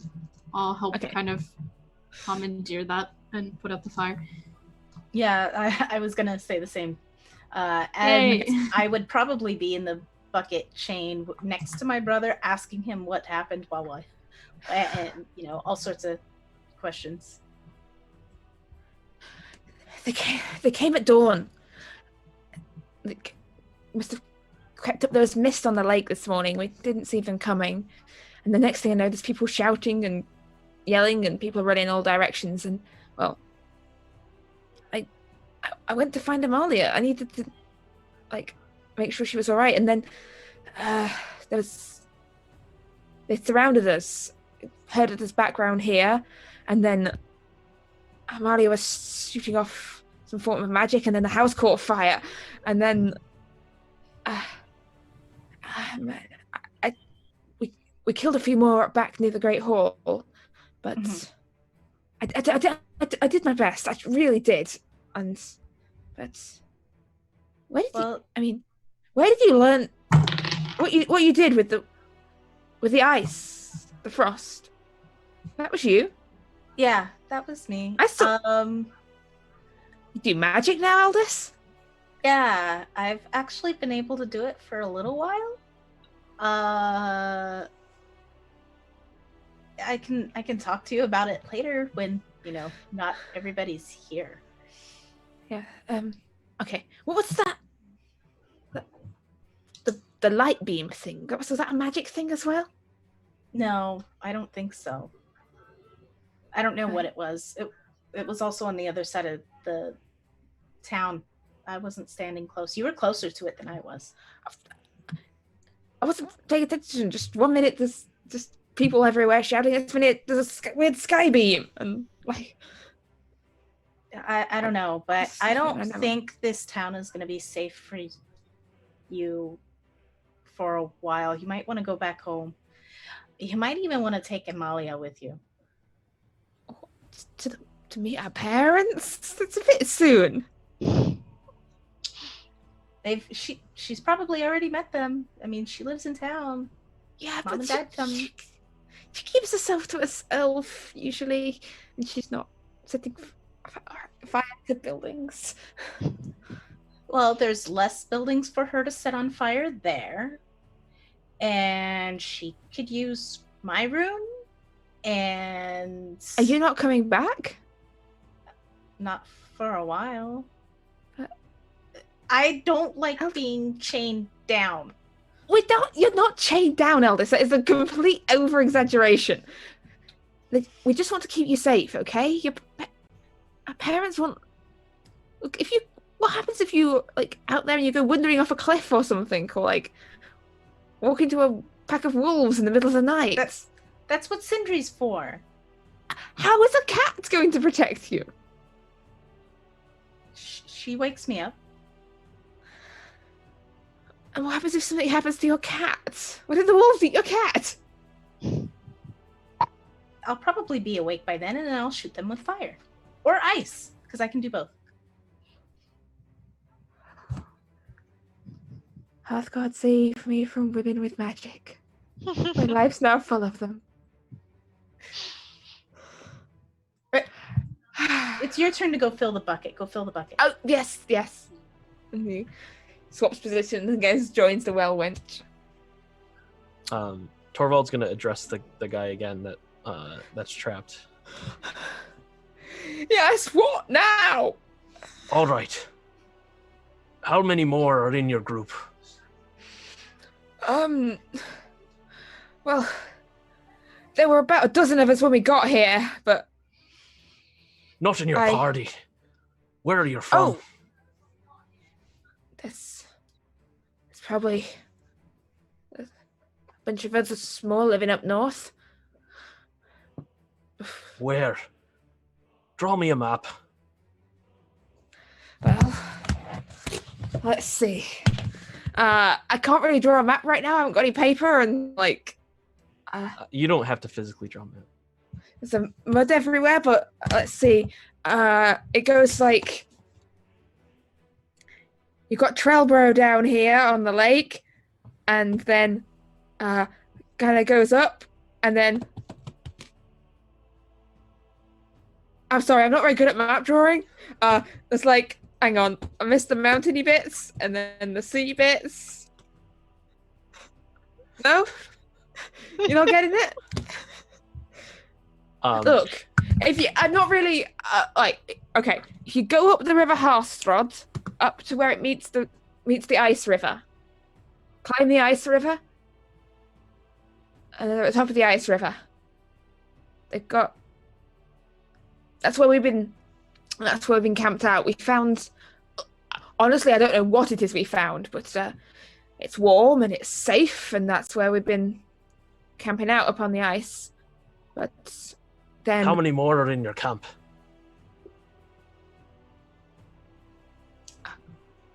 About... Lots. Heavily armed. About 24 more.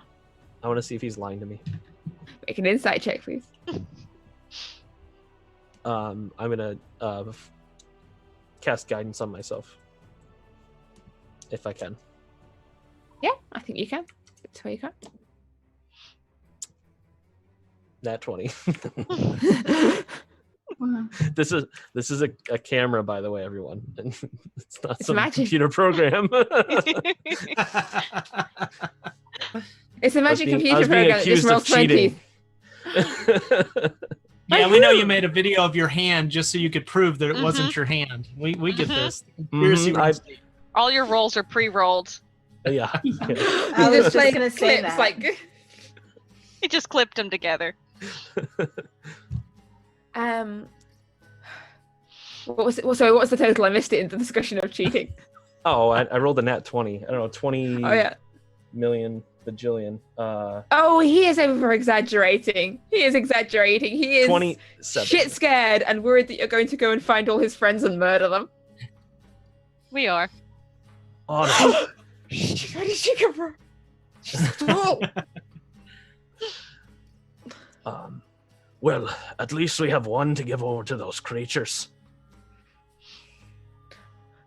They don't want me. I'm no use to them. And why is that? I don't know.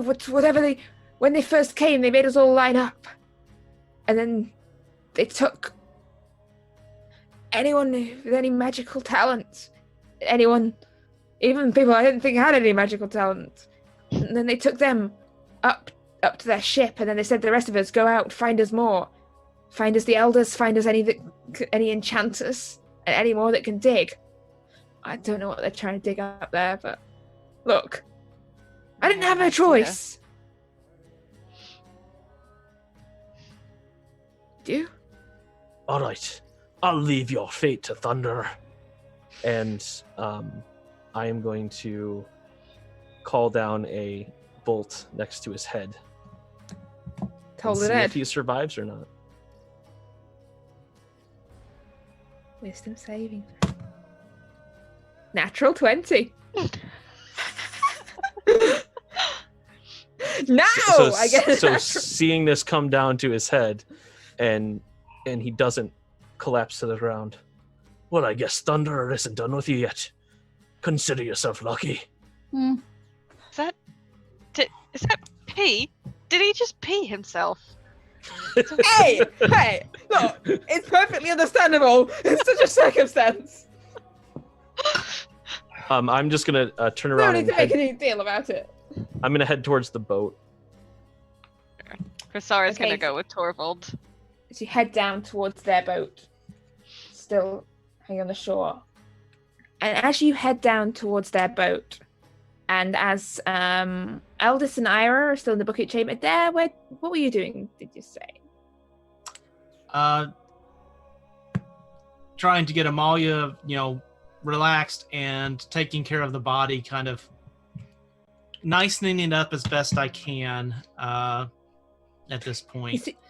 Then I'm going to be observing what Torvald's doing and trying to determine if I should release the spell or not. But at this point, I'm just going to keep the entanglement there and keep the guy restrained in his pool of urine. Nice. Poor guy. And you see, so Amalia's sort of giving you a hand, sort of tidying his body up. It's still invisible, so you just see like smidges of blood tidying themselves up.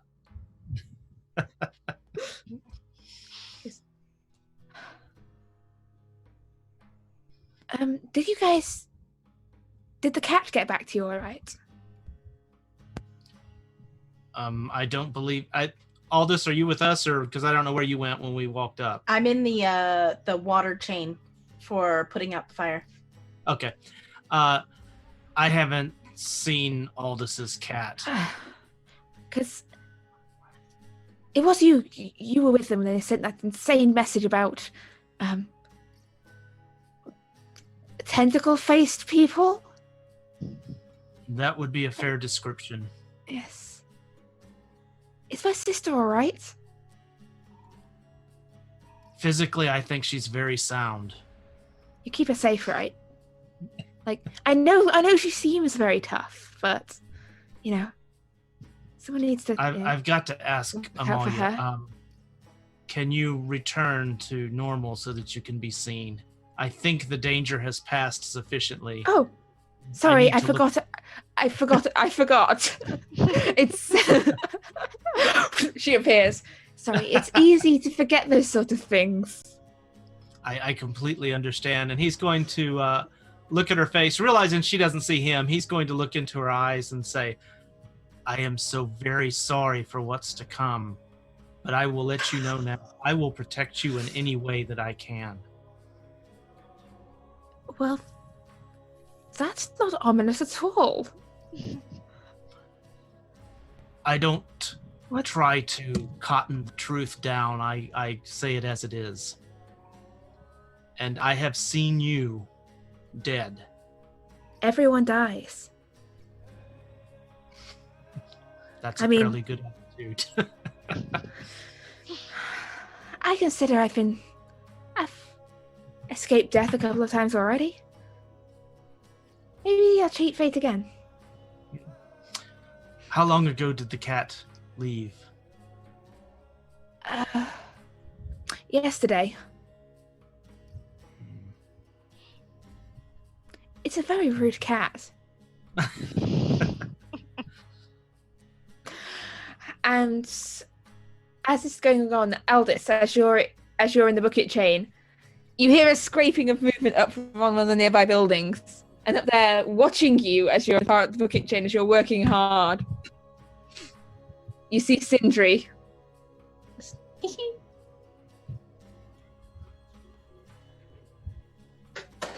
Not dead then again, Aldous? No. Have you not brought me dead. any fish? We'll be getting your fish after we put the fire Good, out. good. I mean, it's almost out. What you?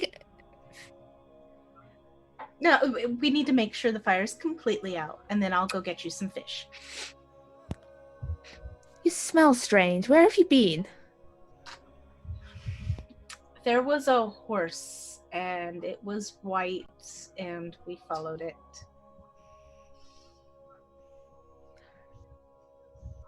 We need to have a discussion at some point, Aldous. You shouldn't follow strange animals. It looked like it needed us to do something. Yes. And then But it as a turns out strange that- animal, we're not always as kind as we seem. I understand. I understand. I'll try not to follow strange animals too often.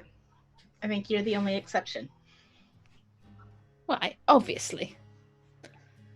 And so, Krasara and Torvald, as you're heading down towards the shore, where this dark-stained boat is moored, you watch as the water on the lake sort of shifts and stirs as though in a rising wind.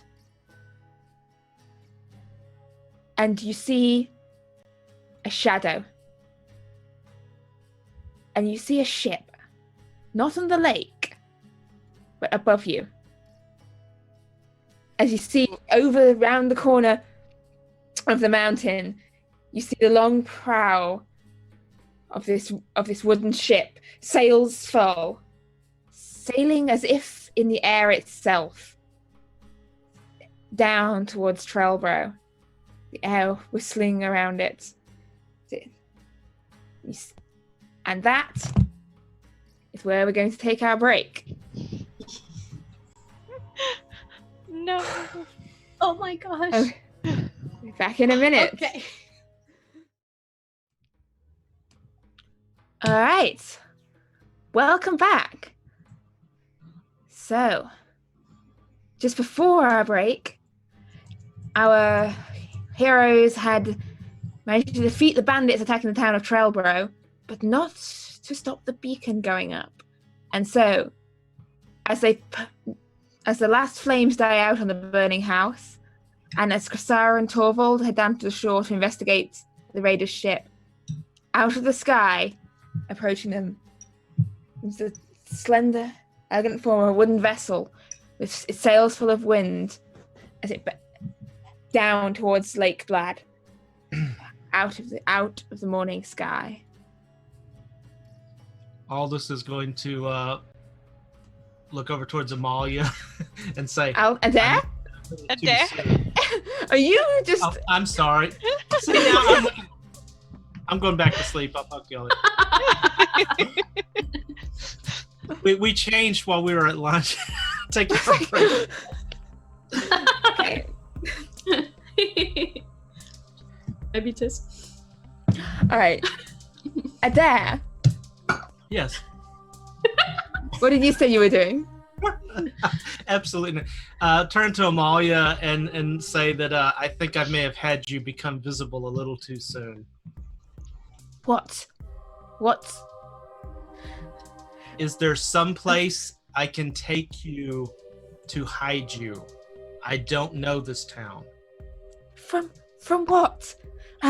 Look, a building, I guess. A base. There's store basements underneath the hall. Let's I think maybe that way or that way. Great. So I'm going to call out to Aldous. Aldous, I need your help.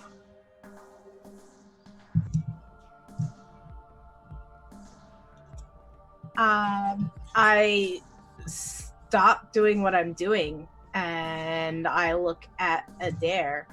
And he's just going to kind of, I don't want to yell this out to everybody. Okay, so if I see him gesturing for me to come over to him, I am going to drop the bucket I was holding and get over to him. And then at that point, I've noticed what's up in the sky. So I'm a little bit distracted as I'm on my way over. Heads down towards the lake, out of the sky. Aldous, we have to hide her. Is there anywhere in town or around that we can take her? I mean, there's storerooms under the hall. I think it would have been better if she was at my place. Yeah, let's the main hall. Let's go. I'm gonna lead them to the main hall and to the storeroom underneath. Okay. So are you trying to move swiftly or stealthily? I think swiftly at this point. Adair's pretty worried about what's going to happen at this point. Yeah, swiftly. All right. So if you run up towards the main hall, Ira, Torvald, and Krasara, what are you doing? That doesn't look good. We need to hide all the magic users from what that guy was saying. We need to evacuate the city. I don't think there's time, do you? Probably not, but we've got to try. It's our best shot. Is the fire out officially? The fire is officially out. Great. Yay! Okay. Yeah, so I will be kind of walking up to Torvald and Krasara and just... Is that something that normally happens here? No. It's not.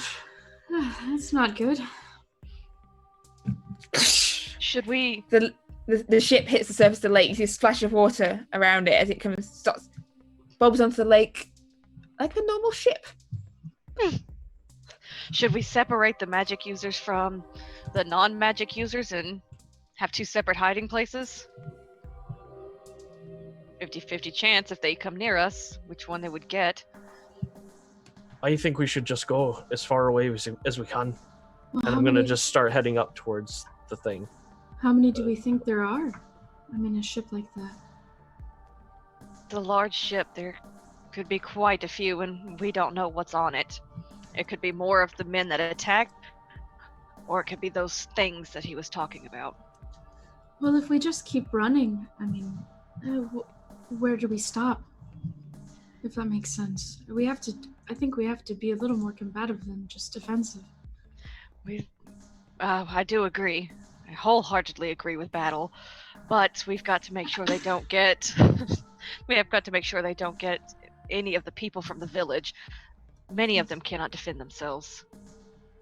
Okay, yeah, you're right. I don't know this town very well, but I'll follow whoever you want me to follow and I'll help as much as I can. Thank you. We're very grateful for that, and we're glad you're here. Of course. I'm glad to be here. Krasara will take off her to try to get back to the others. Okay, so you see that the rest of the townspeople are currently busy sort of stamping out the last bits of the fire. You see Hildegard and the Earl sort of, well, mainly Hildegard, they're directing people around, like, get the man on a stretcher, get those people back up there, go check check that the north is secure. And the Earl going, men, with me, we need to go check down at the... Oh, Thunder and Stormbringer, what is that? Where did that ship come from? The air. The air? Hmm? Talking I madness, descended from the Sarah. sky. Look. He looks back at the rest of the sort of the panicked and villagers now sort of hurrying back, and looks to Torvald and looks to Krasara and goes, Krasara? You can stop them. And he points down towards the raiders' boat. There's a boat in this for you, Krasara. I'm assuming it doesn't get destroyed. I'm going to take that ship, though you still owe me another one because this isn't you fulfilling your deal. We're not going there. We need to hide all of the magic users. The magic users? All of them? All of them. All right. They're in danger. All right. I'll come with me. And you see the elderly of the magic users. There's not that many magic users in Trellbro, but among them is the venerable Saga, the priestess. Sort of starts hobbling away. Saying, I'm no hero. This is the day we all die. I've seen it coming. It's in all the myths. Maybe One everyone day they except shall for her. From the sky. Warriors from beyond the stars, and they shall kill us all. Saga, that's not really helpful. Maybe don't say that where Emalia can hear you. Destruction will take us. Emalia is nowhere in sight currently. Where is my sister? Probably invisible. Put a sock in it. Has anyone else seen her? No, not since the fight. I've been busy putting out a fire. Ira, have you seen her? I was standing by her during everything, but she went invisible. Of course she did. I haven't seen her since. Now you know how I felt when we played hide and seek as a child. She's always been able to do that. That wouldn't be pleasant. It wasn't. I wound up having to tie bells to her. It's the only way to keep track of her. I point out that the other way round of hide and seek probably isn't any easier. I know. No, this is for. I'm gonna start leading all the magic users away, and I'm gonna turn to Krasara and say, Krasara, you're the only one among us who can face him. We're gonna need you to be our ambassador. All right. I need to find my sister first. I'll find her and help protect her. All right. All right. What do you want me to do? You're going to need to talk to him. I don't think we can outrun him. You're going to need to stall, and you're the only one that doesn't use magic. All right. It's too jaunty. Sorry. Shh. Sorry.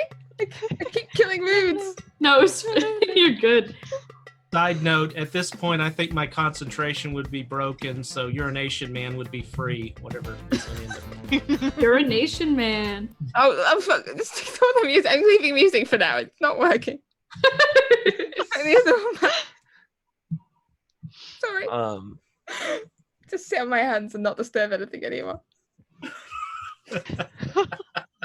But yes, as the concentration ends and as the vines work, you see the terrified man just looks at the ship that's pulling in towards the dock, and he just starts running, like legging it, scrambling off in the opposite direction as fast as his like slightly damp legs can carry him. Kasara's gonna take her maul and she's gonna hold it across her shoulders, nod to Torvald, and then walk down to where the ship is pulling in. There's a lot of nodding going on. As I nod. So, the ship is pulling into the shore. You see, so as Kasara is walking down, Torvald and Ira, did you say you were heading? Which way were you heading? Just to... I'm just away following from Torvald, the probably. away from the water, just trying to lead them as far as we can away from Lake Vlad, probably towards the mountains to try to hide if we, depending on how close we are. Okay, so out you're heading out of Trellbro. Yeah, we're gonna head out of Trellbro. Okay, so you're heading out of Trellbro. By this point, Adair, Eldis, and Emalia, you'll have reached sort of the Great Hall, and Eldis, the way down the steps leading down to underneath it. There's a big, solidly built storage room designed to keep stores throughout the long winters here. Currently well stocked for its late autumn. Yeah, I am going to lead them in, and then I'm going to. It's pitch black down in the darkness down there. Okay. Yeah. Be careful going in. Why is it dark? I was talking to Adair, but yes, it is dark. Family trait. Mentally, I'm going to reach out to Sindri and see if there's any information she can give me. The short one and the floaty one seem to be taking them up out of the village. The angry one seems to be going to talk to the whatever they are in the ship. Should I take Emalia out of the village then? It's not my job to tell you what to do, Eldis. I am asking for advice. You want advice, Eldis? Now? Yes.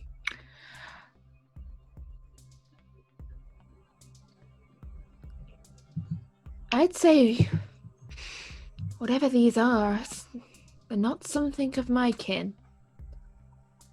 And I don't think they're some kin of yours. It's going to be very entertaining. I think you should get a front row seat and see what happens. But also, I think you should run. Okay. And I am going to, since that was all inside my head, I am going to turn back to Adair and Emalia, and I'm going to say, we need to get out of town. Now. There is a back entrance to the Great Hall, correct? That does not face the lake? No. The Great Hall is some distance up from the lake, sort of overlooking quite a lot of the rest of Trellbro. All right, nice view then. Down to the shore. Yeah, in that case, I'm going to grab Emalia by the hand, and we are going to take the back entrance out of the Great Hall and get as far out of town as we can. Okay, so you're heading for the hills as well. Okay, so as four of you head for the hills, Krasara down towards the shore as this boat has now pulled on in up to the docks. And as you approach, you can see the wood it's made of is this pale, almost silvery colour. Quite a long, narrow boat with these tall white sails. It doesn't have any oars. It doesn't appear to have a wheel or anything to steer with. And instead, you see there's this ornate chair at the front of this boat, sort of carved from the same silvery wood as the boat itself.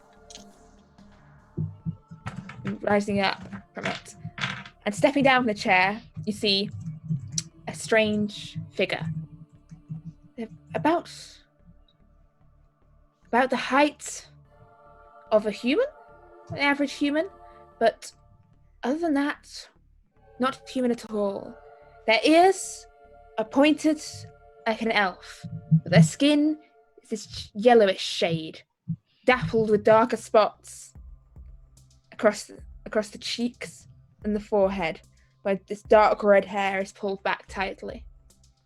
She's wearing this ornate metal armor of a style that seems somewhat familiar. Silvery armor that matches that which you saw in the cave with the troll. And as this figure steps down from the chair, is he flanked by two others. There's 3 in total as they head up down from their boat towards the jetty. And the one at the front. And as they draw closer, you see one of the accompanying ones is this strange, yellowish skinned individual like the one, like the leader. But the second who accompanying them is human. A slightly frazzled looking woman with sort of greying hair, wearing this fur coat and looking really quite terrified. And as they step down from the boat, the woman says, "Greetings. I speak for Zalaxis. She comes in peace. Give her your elders. Give her your gifted. And none here need die." Who speaks for the town here? Spar's going to take her hammer and slam it down into the ground so it will boosh the dirt up and around a little bit. I am Krasara. I speak for this village. Will... And the woman gives a terrified glance up to the strange figure standing at the center who's just regarding Krasara. And the woman goes, Will you comply with their demands?"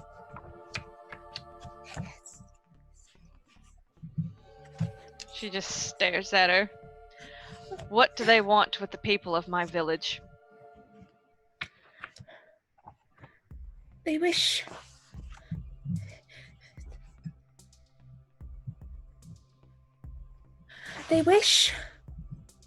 for weapons.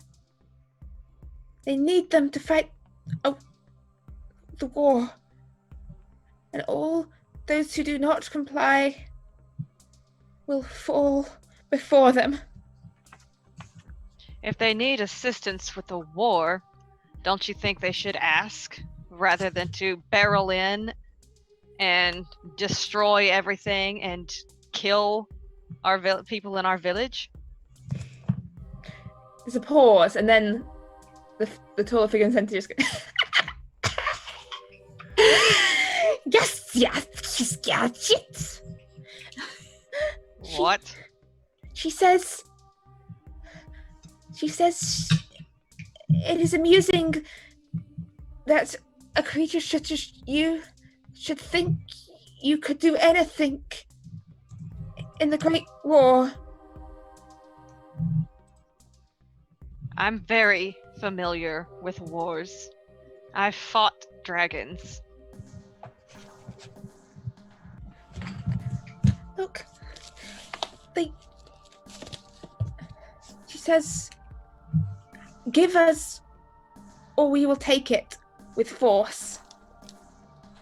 Kasar's gonna raise her hammer up. You can try. But we will not willingly give up the people of our village. It appears you've already killed most of them anyway. When I arrived, they're all dead. I'm the last one in this village. Make me a deception check. Oh God, please be good, please be good, please be good.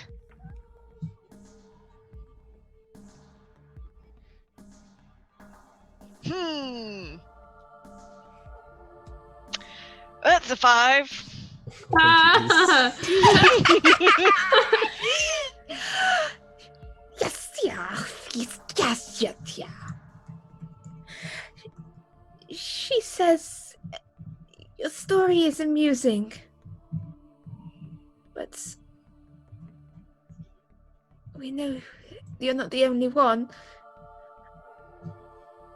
And we know that our human warriors set up the beacon.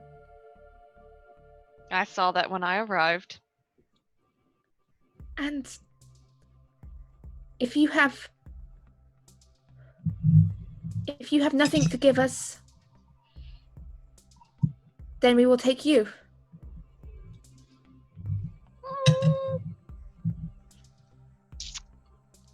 If you take me, And you can You'll labor on leave- the ice. if you take me, you'll leave the village.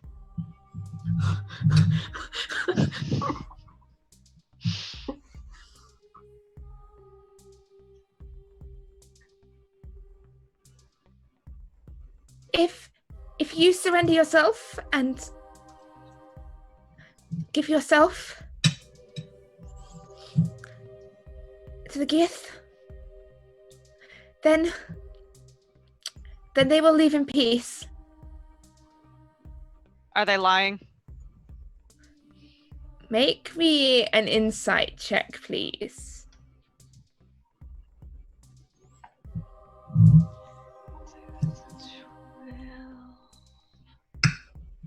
That's a 14. 14. Ooh, can someone mute their mic, please?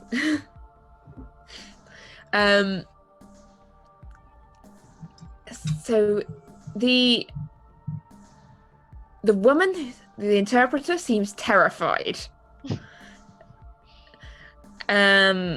It's hard to get a read on the leader, on the creature herself. You suspect that she might not be being entirely honest. Well, I suppose if I'm going to go with you, I should have one last drink. She says, whatever you wish to do, so long as you lay down your arms and come with us. Well, my arms are attached, so I don't think I can lay them down, but... No, I meant your weapon. They don't want your arms off. They'd like your arms.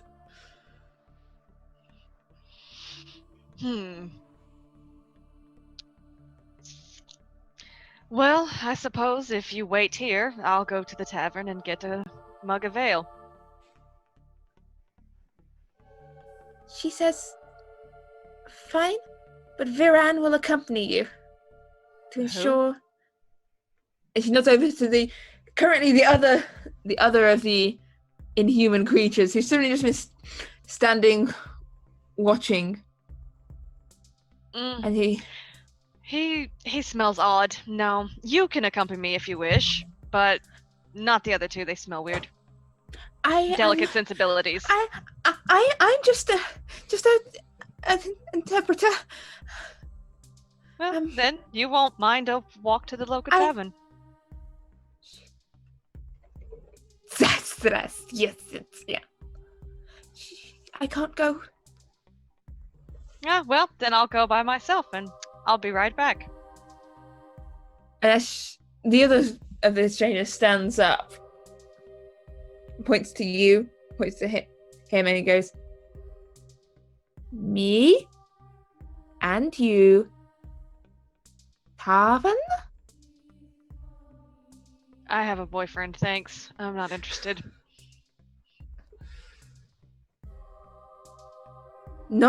I don't understand. And he looks back, and his commander points to him. He goes, "Assertia," and points up towards the village. Yes, that's a village. Village. She says that if you do not wish for Viran to accompany you back to your town village, then you must come with us now. Well, Or you must die. You have 3 options. I don't really like any of those options.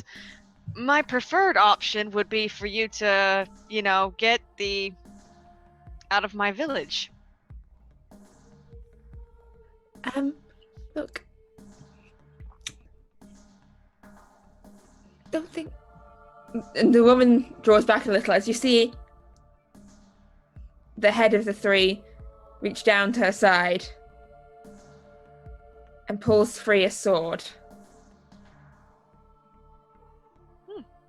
Shiny. Asya Thransky? Well, lucky for me, I have a drink on me. She reaches down and pulls out one of the mind-reading potions. See, I keep vials of shots with me at all times.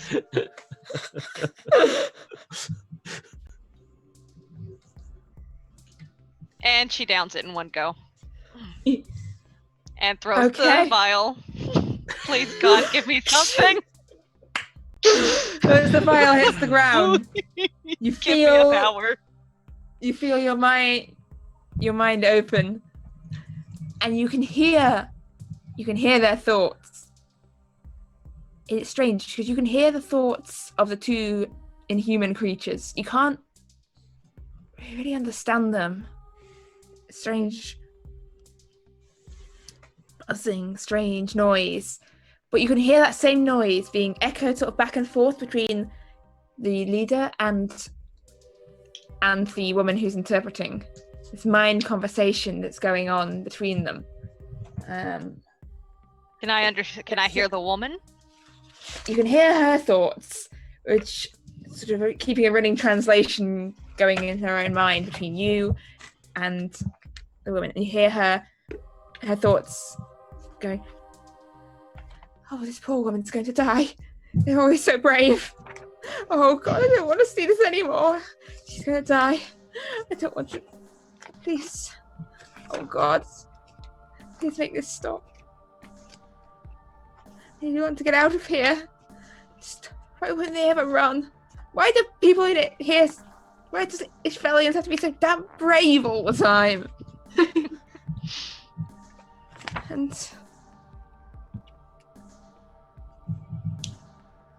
And as you focus, you can start to understand a little of what the others are thinking. You get Viran's resentment of being ordered around. And you get Zaraxis' impatience. She'd rather burn this place to the ground than parley with anyone. What is the one's name? Zoran? There's Viran and Viran. Zaraxis. That's the 2 names you get. Zaraxis is in charge. And Viran is not in charge. I suppose And-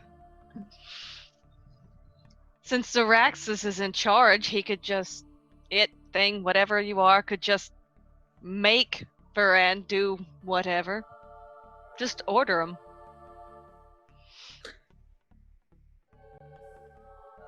They say not to interfere in their ways. Look. I just know that if I were a leader, that's what I would do. Christopher, what's going on? I just want you to. No, roll me 1d100. I'm gonna die, aren't I? I'm gonna die. Well, it's nice knowing you guys. Protect my sister or I'll haunt you, chains and all. Oh, God, please. While you're checking on that, I'm checking in with Sindri to find out what's going on as I'm trying to lead Emalia into the forest. Okay, so we'll come back. Hold that number in your mind, Sarah. As we go back to the other 4, as you're heading up out of Trellbro, Elders, this is what you hear in your mind. It's like, oh, I think they're talking. Oh, no one's murdered anyone yet. This is really quite boring. Oh, no, still more talking. Oh, no, now they're drawing a sword. Oh, she drank a weird bottle of something. Oh, no, they're back to talking now. This is really boring. But I suspect the dying will start soon. You're muted. Probably. Do you see Calder anywhere? Probably. So Calder was up. Like, basically, most of the villagers are doing the sensible thing and leaving. One way or another. Of either leaving or hiding or making their way out of Trellbro. It's just this lone figure standing in front of the boat where it's drawn up on the pier. And then Sindri says, your mind eldest, goes, you know, I think your angry friend might be about to die.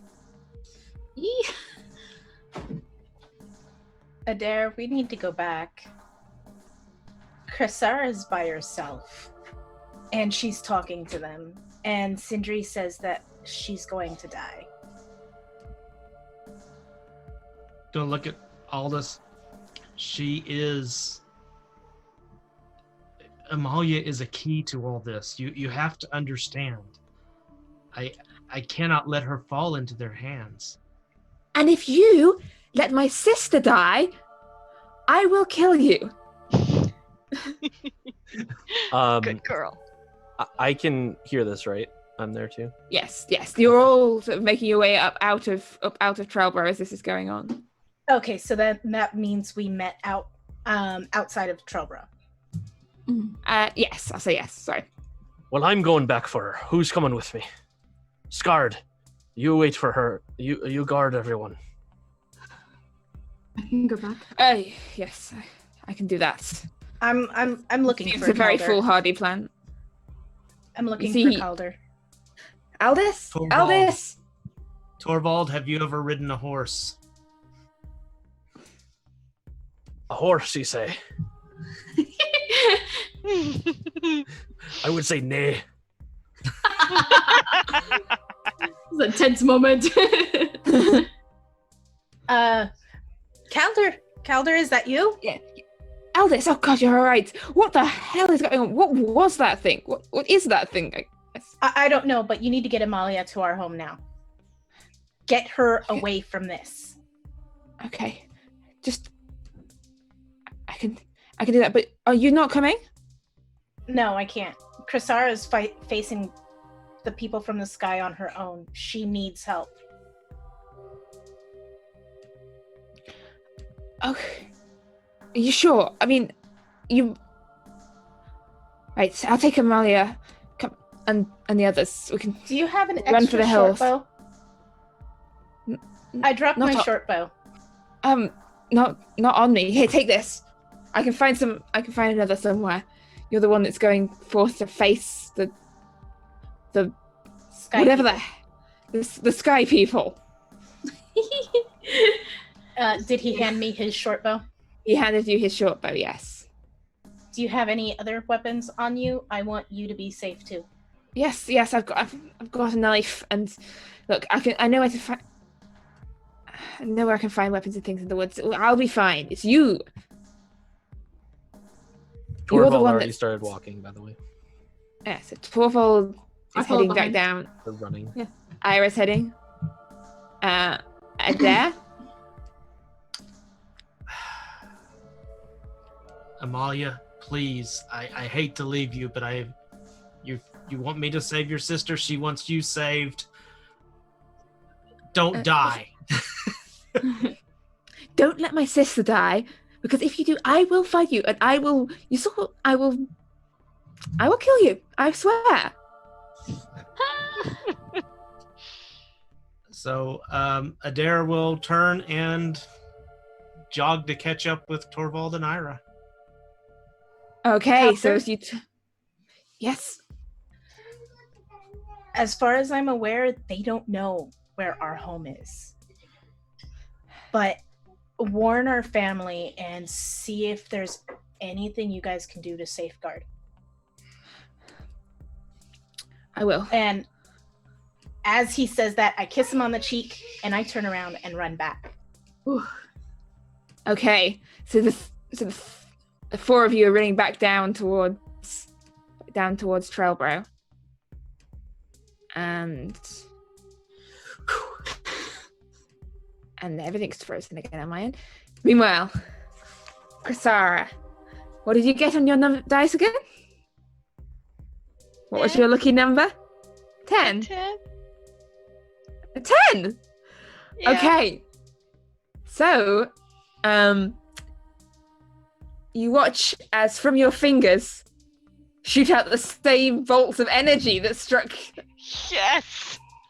that nearly killed Adair back in the hut. Whew. Oh, And you- she's gonna aim. You get a chance to aim. Who are you going to aim this at? The leader. The leader. All right. That is. Suck it. Let me just check how many dice you need to roll here. I have all the dice. I'll roll them all. Find all your d4s. Hold on here, is that just... Just all of them. Just gather all your d4s. You're going to need them as I just check.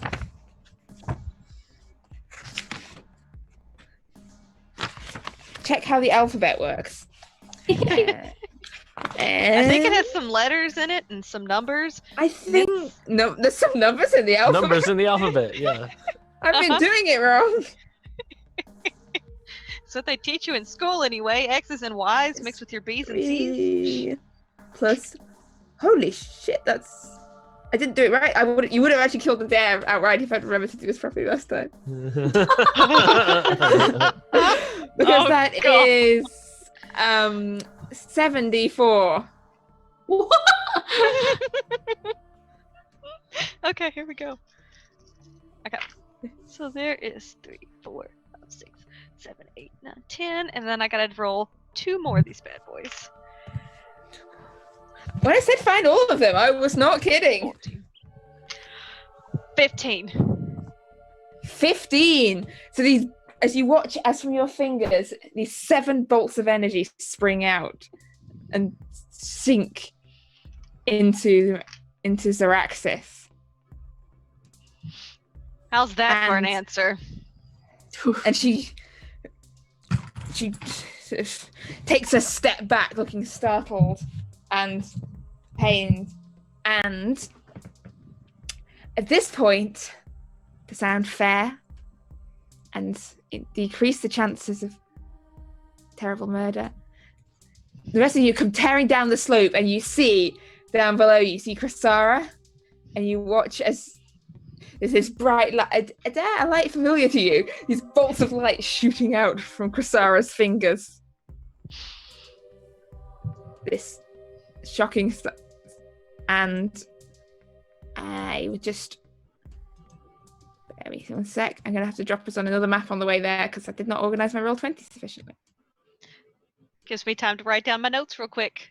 Yes, yes, yes. No, we're not on this one. Come on. There we go. It was a long way. It was a lot of effort. Cool. Come on. So as you come down onto the shore, as you rush down, you see this bolts of energy sinking into the woman. And at this point, I'm going to have to ask you all to roll initiative for me, please. As I just... Woo! 2 fights, pre- 1 session. We're making up for not fighting last session. Yeah. Seriously. 4 for Torvald. Yeah, I also... I rolled a 19. I'm not great. I've got a 16. Hang on. Let me find my pen. One of you has hidden my pen. Sorry, you can have it back. It wasn't me. Right. Anyone higher than 20?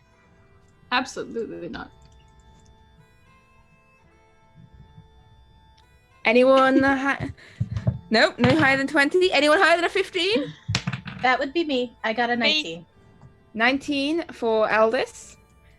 16. For Krasara. Was that an Ira I heard over there? I had a 4. Oh. Yeah, No. it was not me. Alright. I am a 15. You are a 15 for Adair and Torvald. 4. Okay, would you like to decide with Ira which of you gets to go first? You go first. Well, your Unless- dexterity is probably higher than mine. Decide have a between +1. yourselves. It's up to you. It's entirely in your hands. I'll go first. It's fine. Yeah.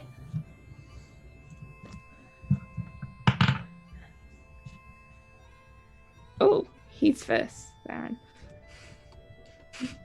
Okay, so as you come running around, and you see down on the jetty, you see this standoff forming. And you see as our friend Zarin here, who rolled quite well when it came to initiative. He looks up, he sees Krasara strike out at his leader, and he is going to use his bonus action to... Suddenly, he's standing behind you, Krasara. 1 minute he's there, 1 minute he's there. Then he's standing behind you, and he swings around his sword at you. That is a 16. It hits. Okay. This sword strikes out into you, this great blade. That will be 9 points of slashing damage. And as the blade bites into you, you feel this pain, not in your body as well, but you feel this pain in your mind. And you take 3 points of psychic damage. Okay. Chrysaris just going to laugh at him. Of course. Even though that did hurt. As She'll the never blade admit it. bites into you, and then he swings around for a second attack. And that will be an unnatural 20. I presume we'll hit Krasara. That is 5 points of slashing damage. And 10 points of psychic damage. Jeez. As Raze strikes into you again. And as this happens, Aldous, you're up next. You see this teleportation and then 2 strikes against Krasara. What would you like to do? Oh, I'm going to move up so that I can actually see around the building. But then I see him take 2 strikes at Krasara, so I'm going to You're sort of a bit up on, like, you're slightly up on a hill up here, so that's, you can sort of see down to the docks anyway. There's a slope down here. Okay, so I'm going to make it so that I can get a straight line to him. And still, I'm going to hit him with a firebolt. Okay, roll to hit. As I look for something.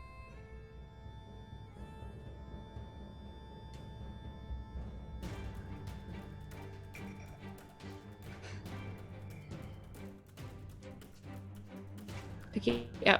What did you roll? What did you roll? I can't hear you. 7. Sorry, yeah, 7. Sorry. I thought I'd broken things by playing music. I can put my Battlemap music back on. Okay, so 7 does not hit. Does it hit the boat behind them? This fireball just sinks into the waters of Lake Vlad, off somewhere in the distance. A fish gets a nasty surprise. And Chrysara, that brings us to your turn. Adair, you'll be up next. Oh, right.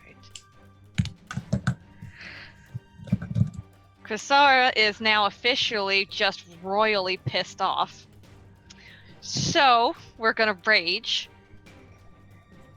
And she is going to smack little hoity-toity dude here with her maul as hard as she can.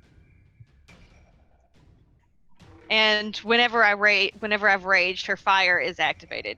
It is activated this time. So God, please hit. That is... that's a 12.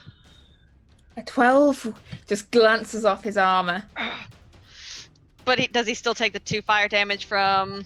I believe so, yes. Okay, so at least he still gets burnt. So that's 2 damage. Okay. Brings us to Adair.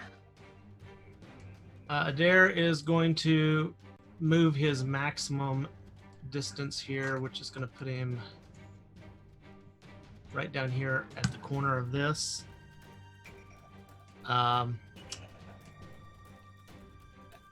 Taking a quick look at Chrysara, how wounded does she look? I'm trying to get an idea how late we are to the battle. I'd say on a scale of 1 to 38, she looks about an 11.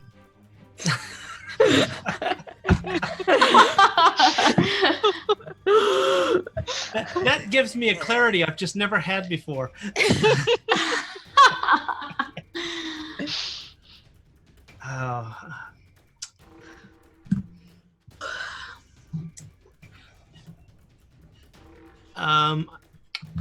Darn, there's not a whole lot I can do at this distance. It's going to cast Entangle on the 2 that are on the boat, kind of on the edge of the boat, because Chrysara's engaged with this one. I know everyone's behind me, so I'm going to make the effort to keep the others from joining the battle.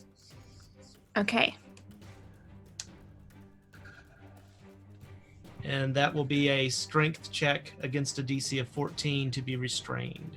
So I'm both of them? I'm actually putting it on the boat, so I'm going for the people on the boat. Okay. Strength check. Okay, that is an 11 and a 1. So I believe they're both. It's an entangle, yes? Yeah. Okay. So they are both restrained. And I'm going to take this moment to combat wild shape on a bonus action and change into a panther. Okay, a panther. Of course, I did not have a panther token. So it's a badger-shaped panther. How's that? It is currently an incredibly Torvald-shaped panther, okay? That works for me. It's a Torvald-shaped panther. Is a panther large? Or medium? Medium. Okay. It's incredibly Torvald-shaped panther. Or panther-shaped Torvald. A Torvald-shaped panther-shaped Torvald. And, alright. So, as Torvald takes on animal form, and that brings us around, not Torvald, Adair. I see I'm catching on, mixing you all up. I just messed you up earlier. It's all my fault. Sorry about that. Yeah, that's everything's your fault. It's just I have a little note here that I'll attach to my computer. It says blame Tamshu. That's all right. But yes, as a dare, as you do that, Zaraxis is going to try and break free of the entangle, which is a strength check. 14. 14. Actually, no, she doesn't need to do that. She doesn't need to do that. She has another way. She disappears and appears over there.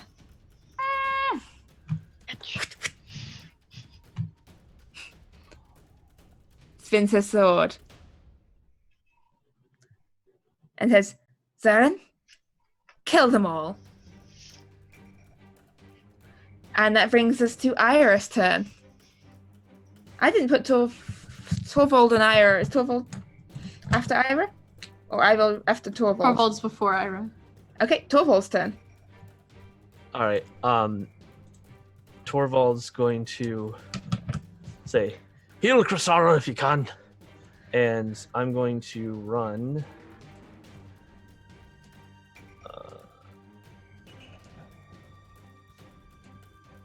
Right here. And Up on the harbour? Hang on. Sorry, I can't. what's that? Right. Up to the harbour, sorry. I was asking where you were running in case people weren't looking at the map. I was running away. Yeah. And then I am going to call down a bolt of lightning next to the head of this guy that's right near Krasara. Okay. It's a toll red, I presume. That is a 19 from him, I'm afraid to say. That will save then. Alright. Is that everything? Yep, that's it. Okay. That brings us to Ira this time. All right. What would you like to do, Ira? Is that little cat in the corner or panther? I did not put that little cat there. I'm drawing a token for... I'm working on that.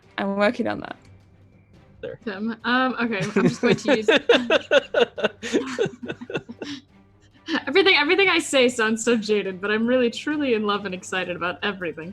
All right, I'm going to go ahead and dash, and I believe that can get me based on math. Yeah, I can get about here, kind of. Great. So I'm just gonna dash forward, and I'll be about here. Okay, so you dash forward onto the wooden boards around this harbour area, and ahead of you can see the air around Krasara, this singeing heat surrounded her, and you can see off beyond her, before her, one of these strange yellow-skinned creatures, and then another standing further up on the prow of this boat. Is that everything? Would it be safe to say that I have the component necessary to do Sanctuary?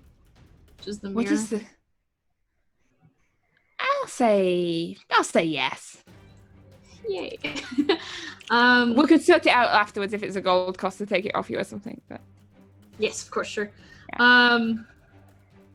Then yes, so I'm going to go ahead and cast Sanctuary onto Krasara. Okay. For those of you who's not familiar with all this divine magic spells, what does Sanctuary do? Sanctuary, if you want me to just read off, you ward a creature within range against attack until the spell ends. Any creature who targets the warded creature with an attack or a harmful spell must first make a wisdom saving throw. On a failed save, the creature must choose a new target or lose the attacker's spell. Okay. But that doesn't count against area effects. Okay. But if Krasara attacks an enemy or anything, the spell ends. Okay, so Krasara has to not attack anyone. Just stand. I got this.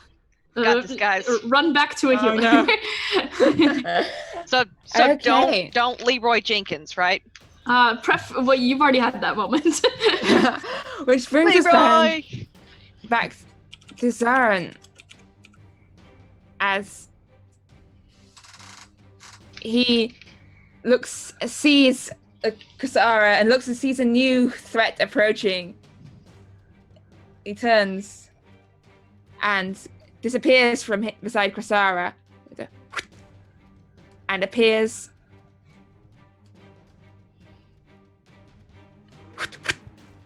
That's not good. That's beside not good. Ira. That's not great. That's very bad. Oh, Lord. I'm in just as bad of shape. Swings his sword around towards Ira. That's a 14. No, it does not hit. Swings it back again. That fell on the floor. I don't know where that's gone. Let's try. And a 6. Nah, not at all. Haha, No, okay, good. 2 misses. 2 misses, and it's Aldous' turn. Whew. All right, I am going to just try to hit him again with the firebolt. I'm still up on the hill slightly still, I believe, so I can see above the 2 heads right there. Yes. All You're right. still up on the slope, up at the back. That's 15 plus 5, so 20. 20, that will hit. That's against Zoran, yes? Yes, that's correct. And I just rolled a 7 for fire damage.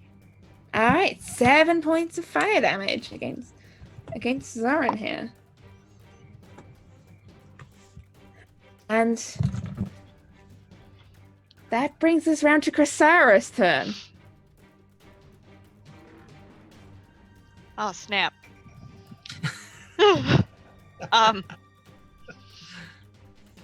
Okay, hold on. Well, if I attack, I'm not protected anymore. And considering on a scale of 1 to 38, I'm pretty low. Chrysara is gonna stay right where she is. And in my equipment, I have. So if she it's like, please tell me. Aside from the mind reading potion that she could take again and maybe turn into damage, if I throw my hand axe, that counts as an attack. So, right? Yeah. She's gonna have to patiently wait. But if there's anybody within 10 feet of her, maybe they'll still get hit with her fire. Okay. All right. Is that everything? Yes. Adair, it's your turn. And I'm still working on the token. Adair is going to kind of crouch down and back up about 10 feet, looking at Torvald. And then he is going to charge forward at full speed and pounce at Yellow Skin Freak and try to hit him with his claws. Okay, so That's going to be an 11 to hit. an 11 will not hit, I'm afraid. Your claws just glance off against his armor. I was afraid of that.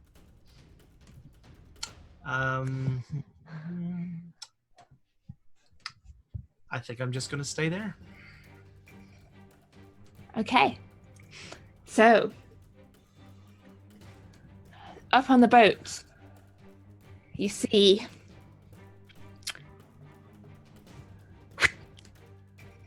the woman Zaraxis disappears and reappears. Hang on, how far can she get? Let me just check something. She can't get all the way. Reappears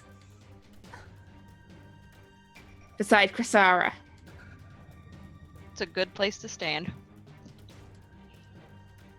Raises her blade and calls out, "Come with me, or your fiery friend here dies."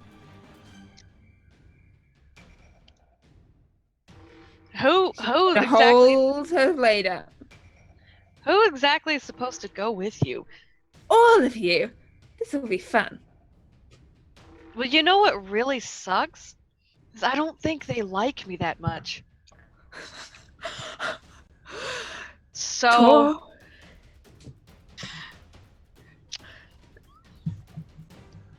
So Torvald, what are you gonna do? So I am going to. That's a good question. I'm gonna point at her and say, "Yes, That's it. Torvald wants you to leave his friend alone." please say that. Please say that. All right, now I want you to leave my friend alone. And as I say that, Bolts comes down next to her head, and she has to make a wisdom saving throw. Is 15. That will save. And then I'm going to run over here. Let's see. I'm running past Ira and say, Take care of yourself, Ira. I'll protect you." Oh boy. Okay. All right, Ira, you're up. Cool. And with that, I will be healing myself. I'm gonna use 10 of my lay on hands. Cool. How many hands have you got? I got 15. All the hands.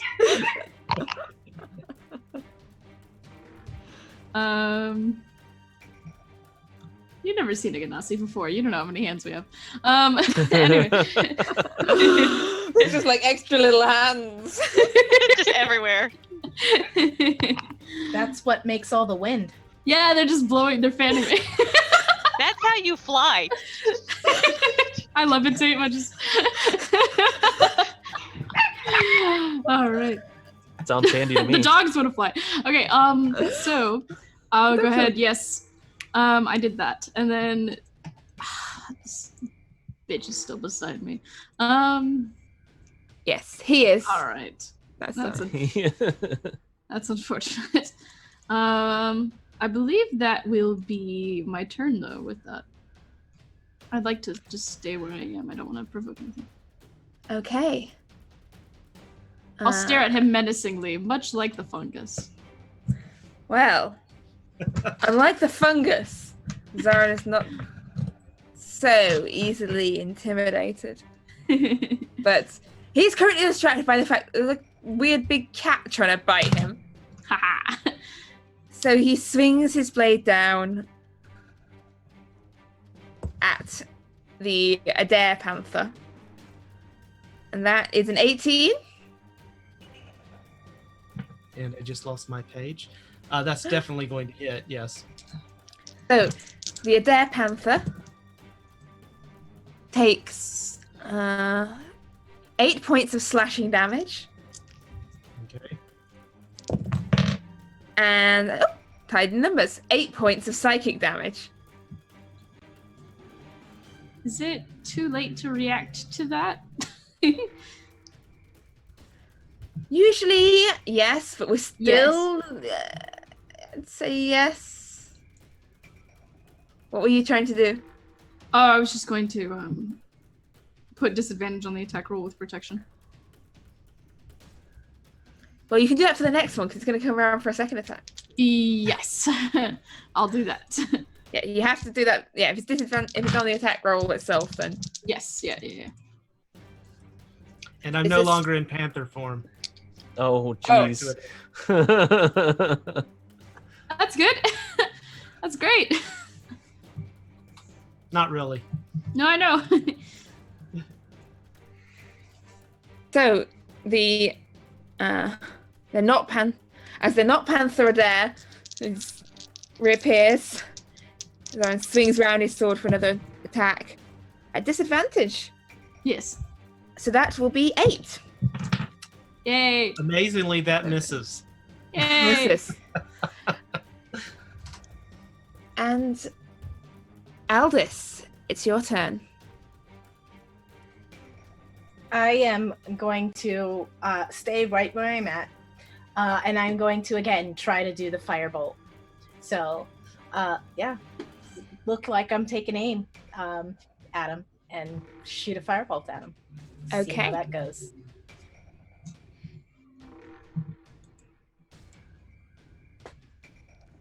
$11. No. No. No. That's not gonna hit. Alright. Kristara, it's your turn. The Zaraxis, I'm sure I've changed one of their names at some point by writing things down wrong, and one of them's just, I think it's named more Zeds than they had at the beginning. It was I think it was Varan when he started, then he gained a Z. But Zaraxis still has her blade at Kristara's throat. Okay, so Kristara basically says F it, and she's gonna take her maul and just swing it around and try to slam it into her stomach. Okay. The sanctuary fades as you swing your maul around. Oh, that's an 18. That will And hit. do I have 18? All right. So 2d6 plus 2. 2. That's 10 damage. Probably 12. Are you raging? Yes. Yes, she is still raging. So you get an extra 2 damage, right? Yes, rage. because of the fire. The fire or the No. rage. From raging. And then you can use a bonus action to activate your fire.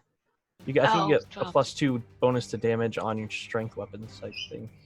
Yeah, I think you're right. I have to pull it back up. I think that sounds correct. We'll check it afterwards. Yeah, it is. I just checked. Know your Okay. classes, people. Otherwise, I might kill you by accident. Rather than on purpose. So that's a total of 14 damage, with 2 of them being Okay. fire damage. Zaraxis seems a little taken aback by this. So good. And Adair, it's your turn.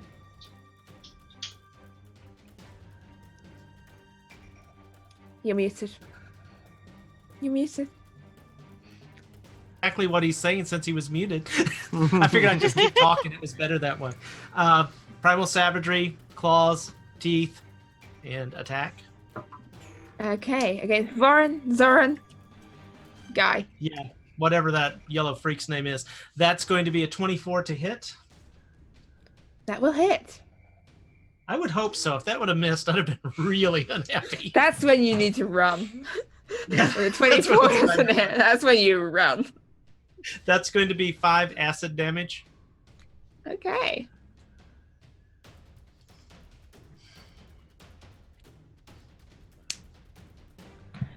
Which brings, is that everything?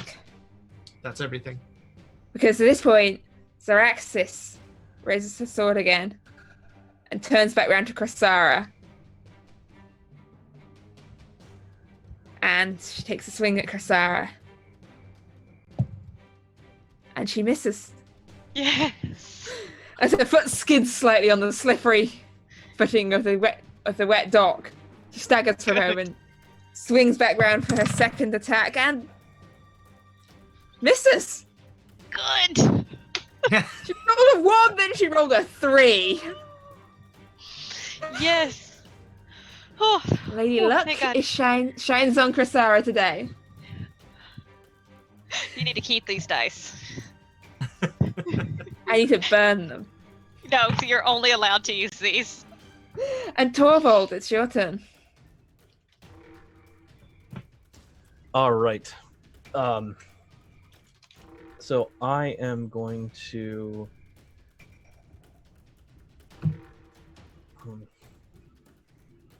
I'm going to step over this way and presume to provoke an opportunity attack. As you step away, yes. Zoran will take a swing against you. I'm not sure it's going to hit, though. That is only a 12. That will not hit.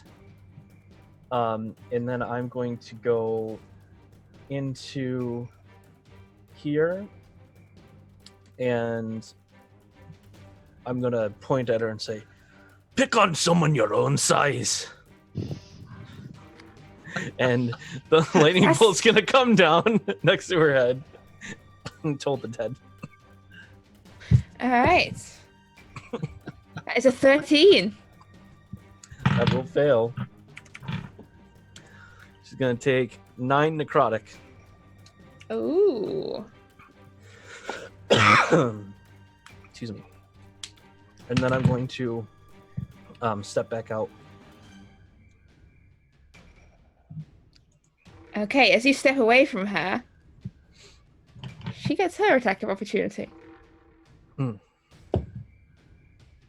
And hers, that is a 22 to hit. That will hit. So Torvald. That is 7 points of slashing damage. Okay, and are you rolling more damage? And 5 points of psychic damage. Oh, jeez. As it's, you feel this pain in your mind as well as in your body, like as a silvered sword bites into you. As she hits me with the sword, lightning is going to surge through my armor and go towards her, and she has to make a dexterity saving throw. Dexterity. That is a 17. That will save, but you take half damage. So 2 damage. 2 lightning damage. 2 damage.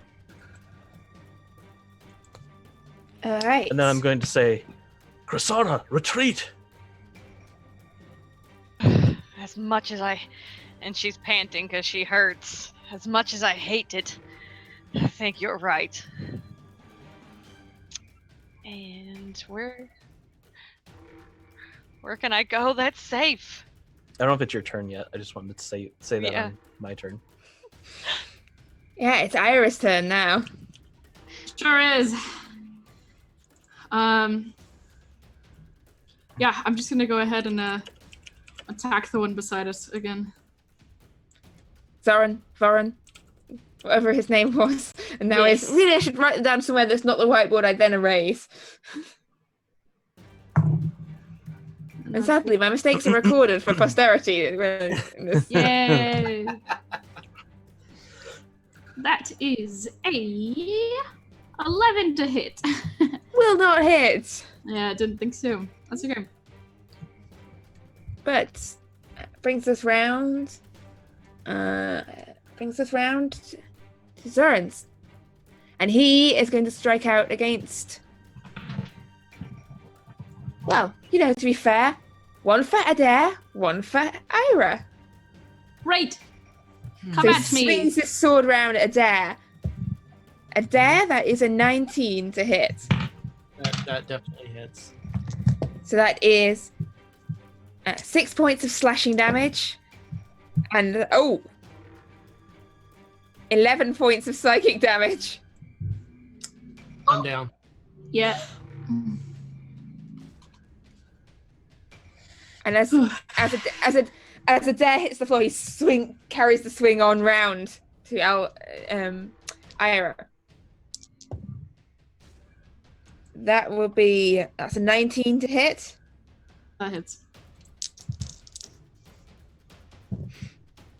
That hits. 7 points of slashing damage. Mm-hmm. 6 points of psychic damage. Great. Lovely. I'm hanging in there. And Eldest, it's your turn. All right, I am going to say a prayer now. Good idea. Save us. Stormbringer, you sent me on this task. I ask for your help in postponing the storm that comes. All Mother and Wild King, please lend us your strengths to fight off these enemies. And I'm gonna try to hit same person with a firebolt. Okay.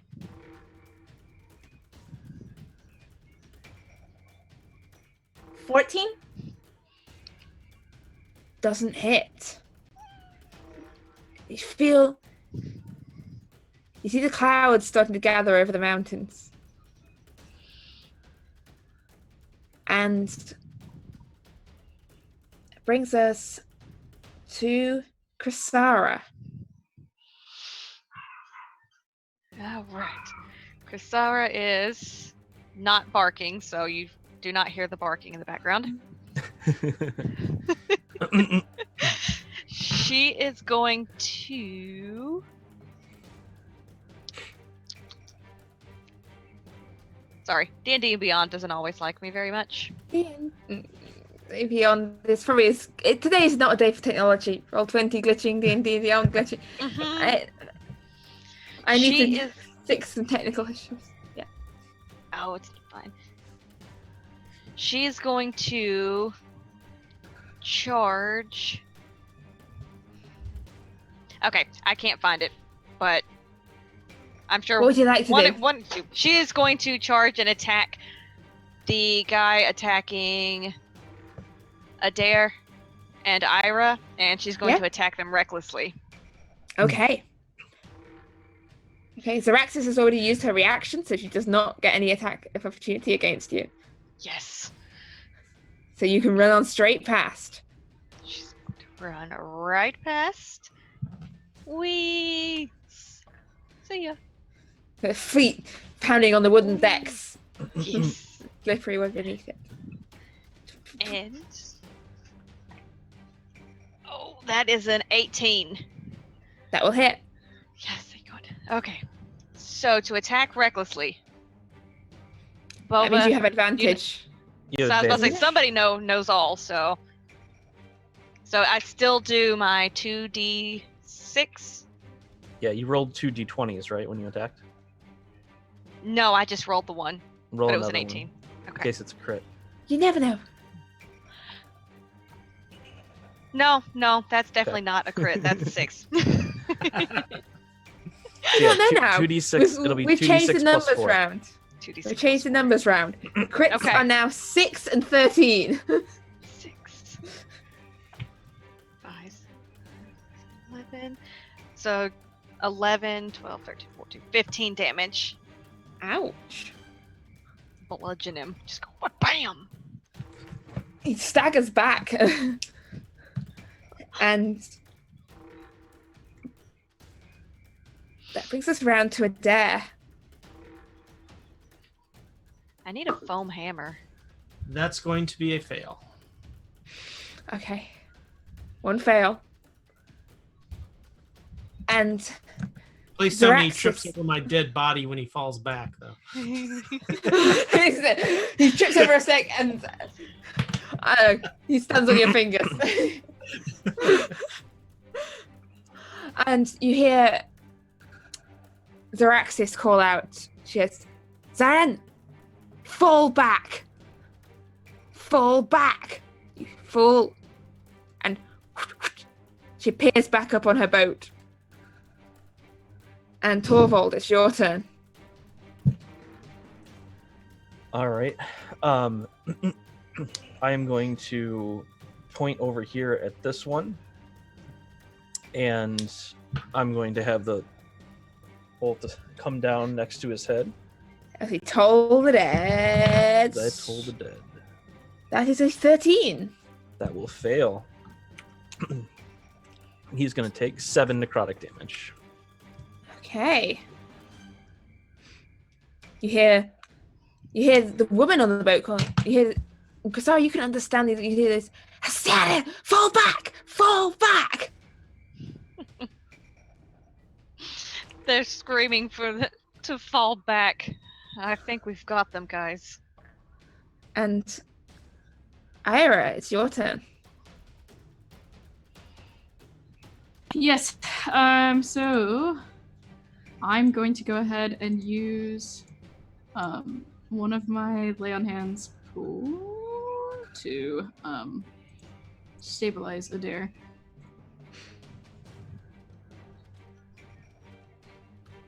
Oh yeah, the entanglement is gone. Yeah, I was getting ready to say that. I know. But she's not. Delete the room. I'll get rid of it. I got it. Cool. Okay. So there's the 1 health to Adair just for now. And then Stabilized or 1 health? is 1 that- health. You're up Yeah. with 1 hit point. Yeah, you're stable thank with you. 1 health. Yeah. You come to conscious on the ground, like lying on these damp planks of this dock. Someone's standing on your fingers. Yes. And then it seems the consensus is we're leaving, correct? We're running away. I think we've got them on the run. They're the Really? ones that should be running from us. They're Ah. screaming for him to fall back. All right. Well, then attack him then. Mm-hmm. So that'll be just the good old long sword again. That is about a 22 to hit. That will hit. Excellent. Great. And then I'm going to go ahead and smite.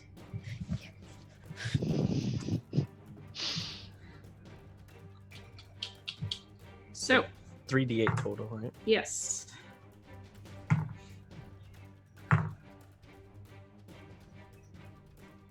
It's going to be 11. 11. Okay. And you hear this call out. You hear the Astara! And Kasaran saying, fall back, you fool! There's no She need for us to die today. Don't let him escape. And he disappears, Ah, Blast. reappears, and he starts running, scrambling up onto the side of the boat. And Aldous, it's your turn. Okay. I am going to say again, Stormbringer, All-Mother, Wild King, and Lady Luck, please help us. And takes aim again for another firebolt. Same guy. Same guy. He just climbs up onto the boat. 15 plus 5, that's a dirty 20. That will hit. nice. Yes. Did you miss out Lady Luck last time?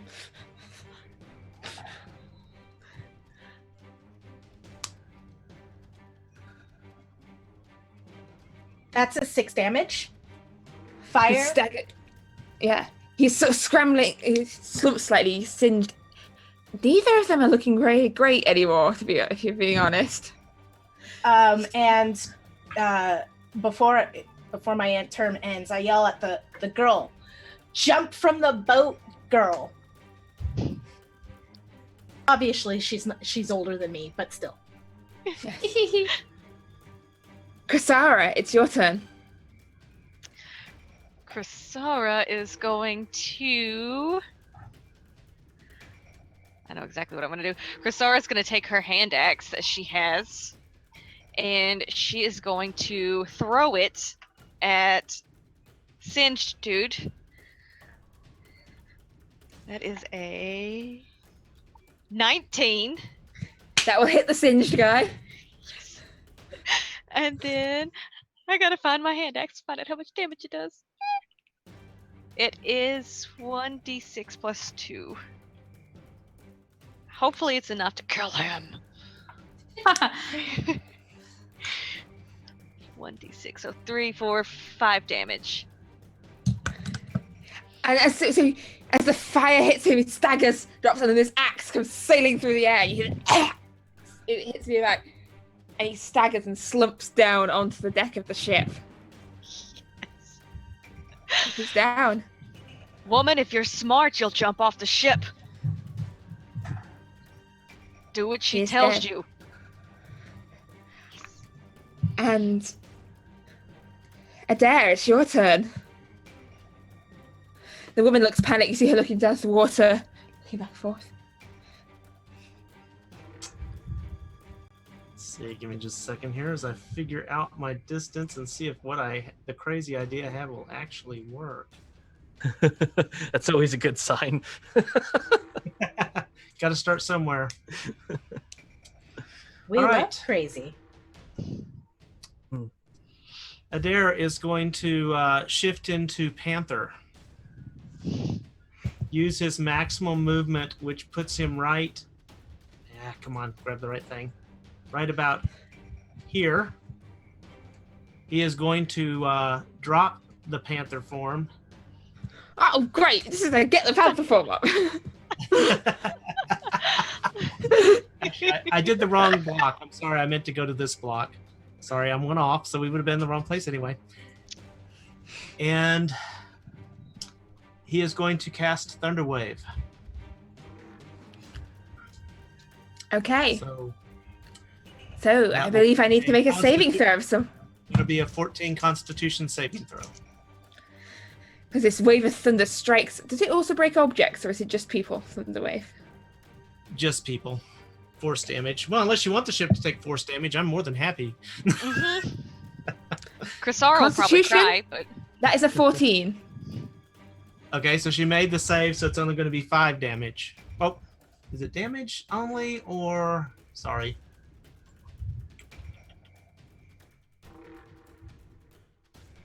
Yeah, so she only takes 5 damage.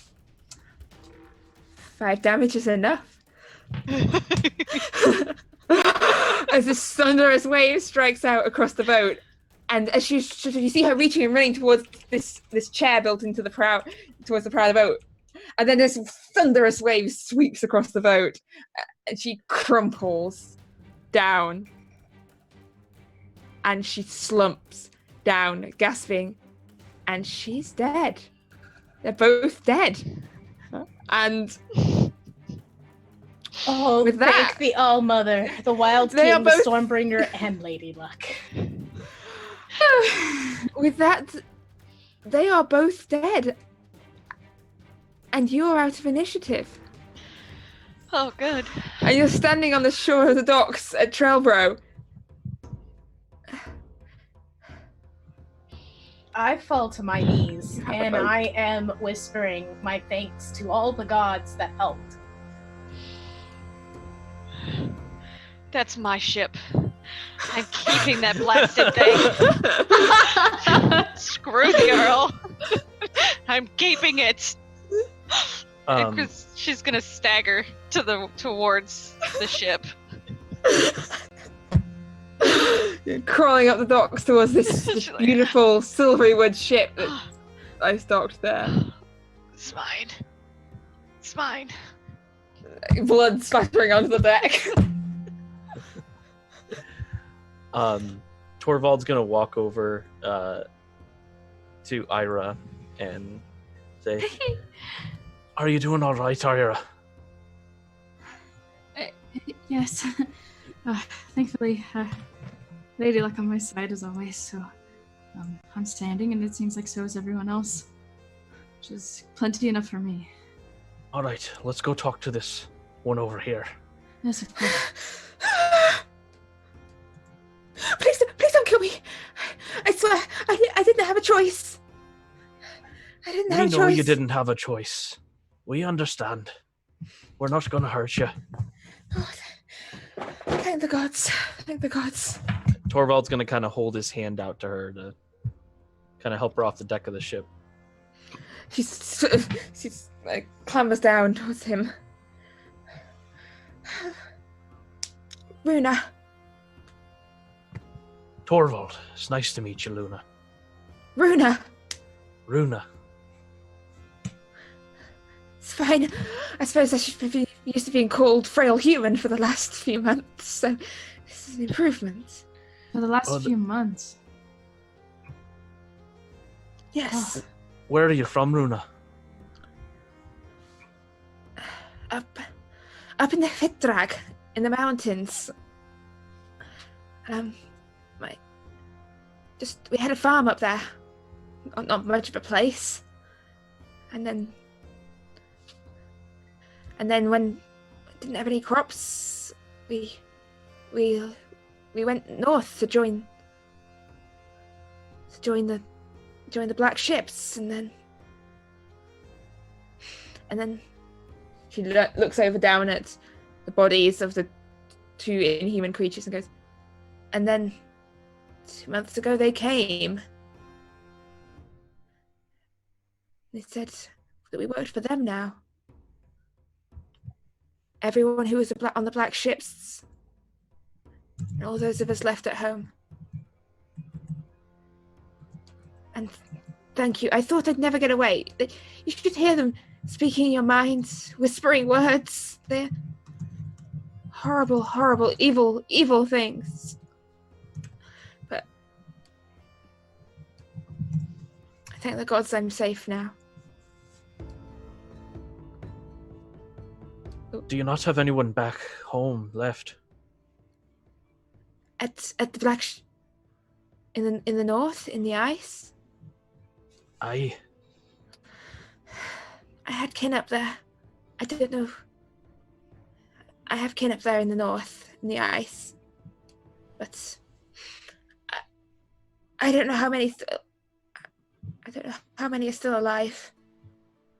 They work them to exhaustion up there. They're digging and digging. They're looking for something underneath the ice. I don't know what.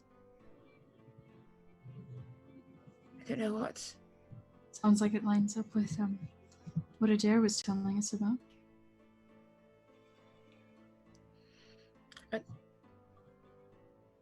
What? Thank you. I'm sorry for everything. I'm sorry. It's all right. Now.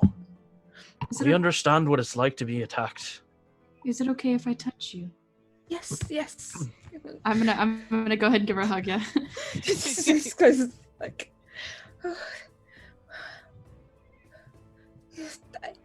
I didn't. I think as everyone stands up for them, they just cut them down like just wheat in a field. But she looks over towards Kasara. Yes, I could never have been that brave. Oh, how is it just stand in front of them like that? Just. This is my home. I'm not going to allow any of them to do anything to any of the people here. And I'm sure everyone else would agree with, if you wanted to stay here with us, we'll protect you just the same. I was going to say just that. You're more than welcome. I know you've had a hard time. We'll get you all fixed up, and then we'll talk about seeing if we can find your kin. Thank you. Now, one last question for you. Do you know how to operate this thing at all? I don't know. It's Xerxes. She points towards the chair. Somehow that thing flies it. I don't know how. Ira's going. Ira is going to that chair. All Be right. careful. Why don't you head up into town, and we'll be there shortly.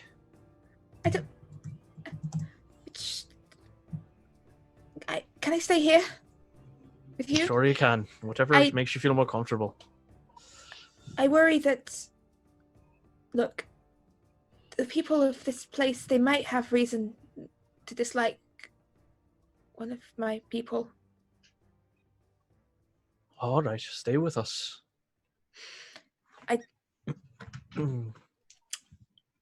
She looks over further down the shore, not to the ship you've just acquired, but to the other ship, the black hulled ship, with the angular symbol on its flag, and she goes, Last time my people came here was under equally unfavorable circumstances.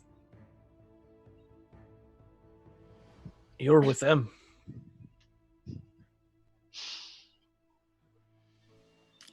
That was our ship before the outsiders came and commanded us. So your people raided here. Yes. That's right. Oops. But it was like years ago. And I mean, this is Isfjell. Everyone, that's what we do. Everyone raids. Press Sarah, Yes. I sent your sister to my home. Calder's with her. Oh, Should we thanks, bring the rest Dawnbringer. of the town back?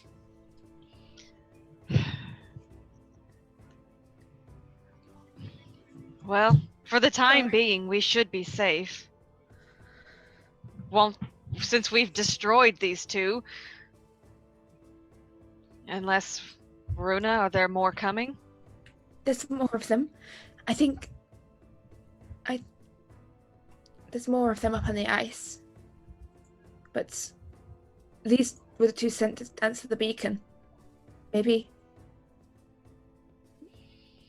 I don't know. I don't understand them.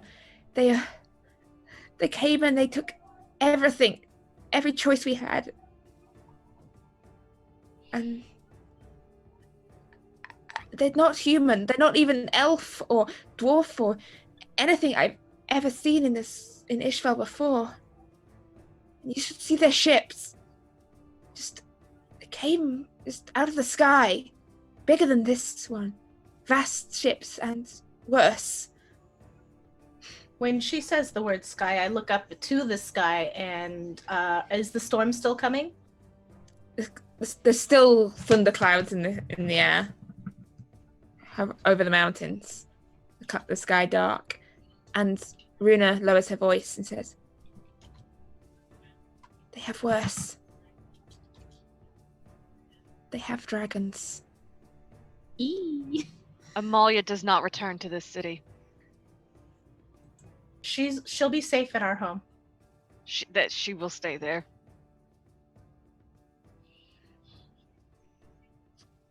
Do we think we should evacuate?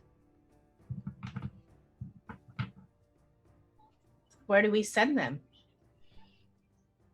I The doubt troll they. cave. We defeated the troll, so there isn't anyone there. But There's I fungus. though. but there's I'm under- fungus.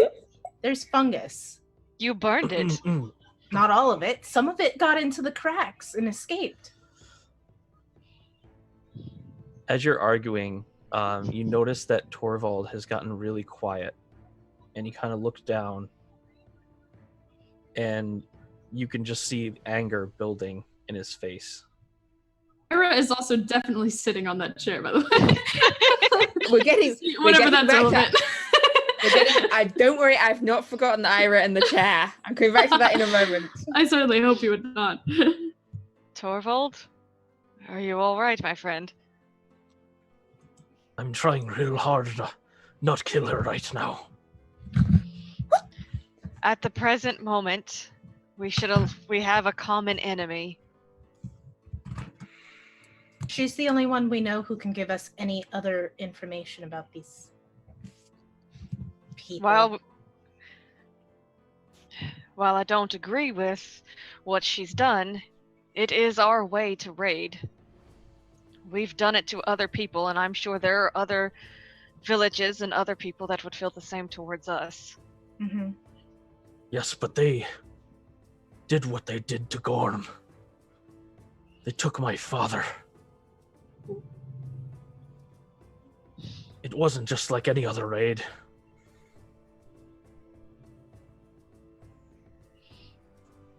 I know it's our way, but it doesn't make it any easier. Please, I'm sorry. I'm gonna cast, when she starts talking, I'm gonna cast Thaumaturgy and have it be right near her head and say, "Silence! We are talking." Borvold, calm yourself. She isn't the one that killed your father. For now, we can let her stay here, and we will give her our protection. That is not to say that we will give any of her kin our protection. Simply her. Do you think you can do that? Borvold's just gonna turn his back and walk onto the ship and just start looking at the bodies, kind of like haphazardly. Still, like, you'd still just see like anger on his seething face, rage. and just he's just the gears are turning, and he's just trying to figure out what's going on.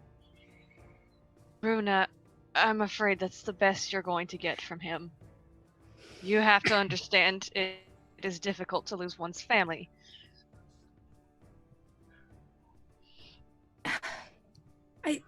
This is why I can't go up to the village. I can't.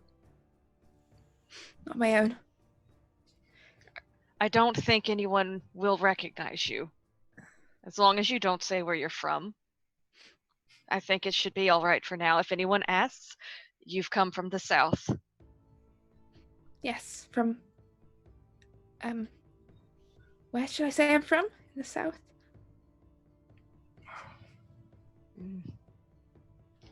We'll find a place, but just Oh, yes. you've come from up south.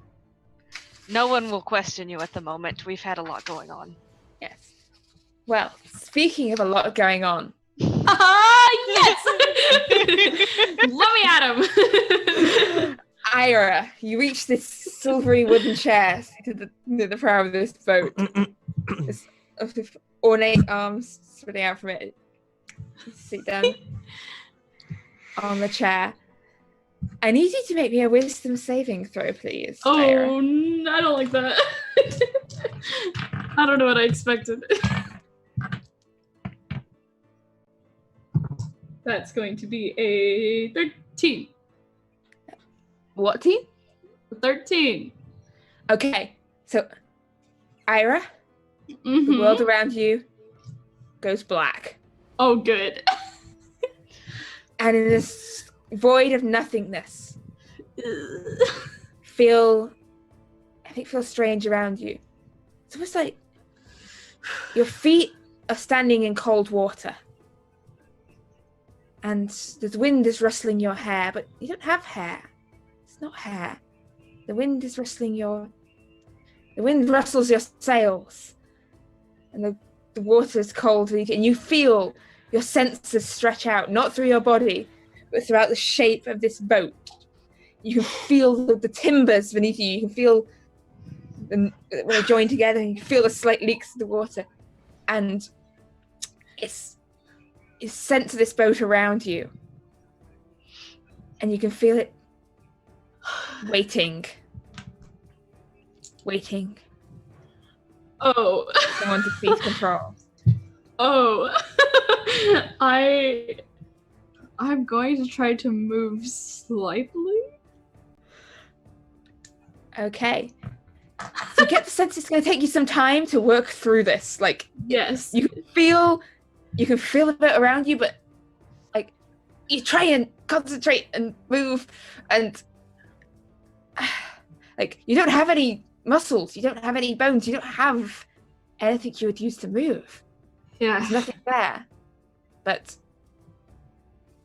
you can feel the start of a connection forming between the way your mind controls your body and the way your mind would control this if given time to properly attune to the way it works. Okay, I'm gonna try to snap out of it. So So I'm gonna like quickly like try to snap out and stand out of the chair. Well, you don't have a body. You don't have any. Oh! Torvald. As you're sort of as you poke around at the body of it, you can see Ira just sat in this silvery chair, just staring blankly off into the distance. I'm gonna walk up to her and kind of like lean in and look into her eyes and say, Ira, what's going on? Ira? No response. There's nothing there. I'm gonna. Adele, are you saying something? Seeing Torvald looking and speaking to her like this, I'm going to look up at the chair. Does this remind me of Emalia in the chair? The chair is similar in design, but not the same chair. Mm-hmm. And this one has no chains on it either. Okay, but does she have the same kind of not alive look, or just tranced look, or? Ira is completely immobile. You can barely see her breathing. Almost, she looks, at a glance, you could take her for being dead. No one has ever been so happy about being almost dead. She's so happy. I'm just freaking out. It's not happy necessarily. It's just like energy. The sail gives a little flutter.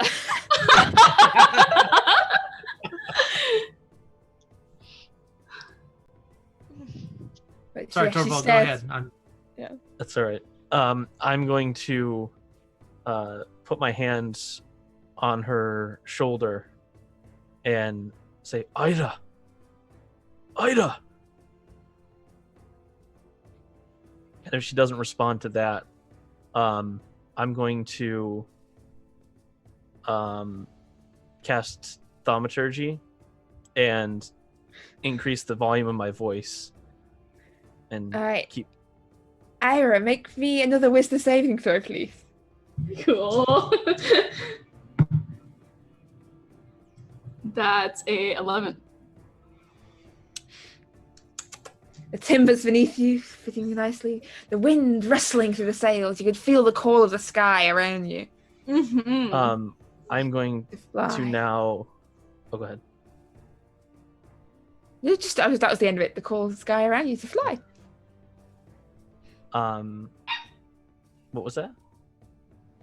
That was Oliver barking, sorry. Oh. He has a really high-pitched bark.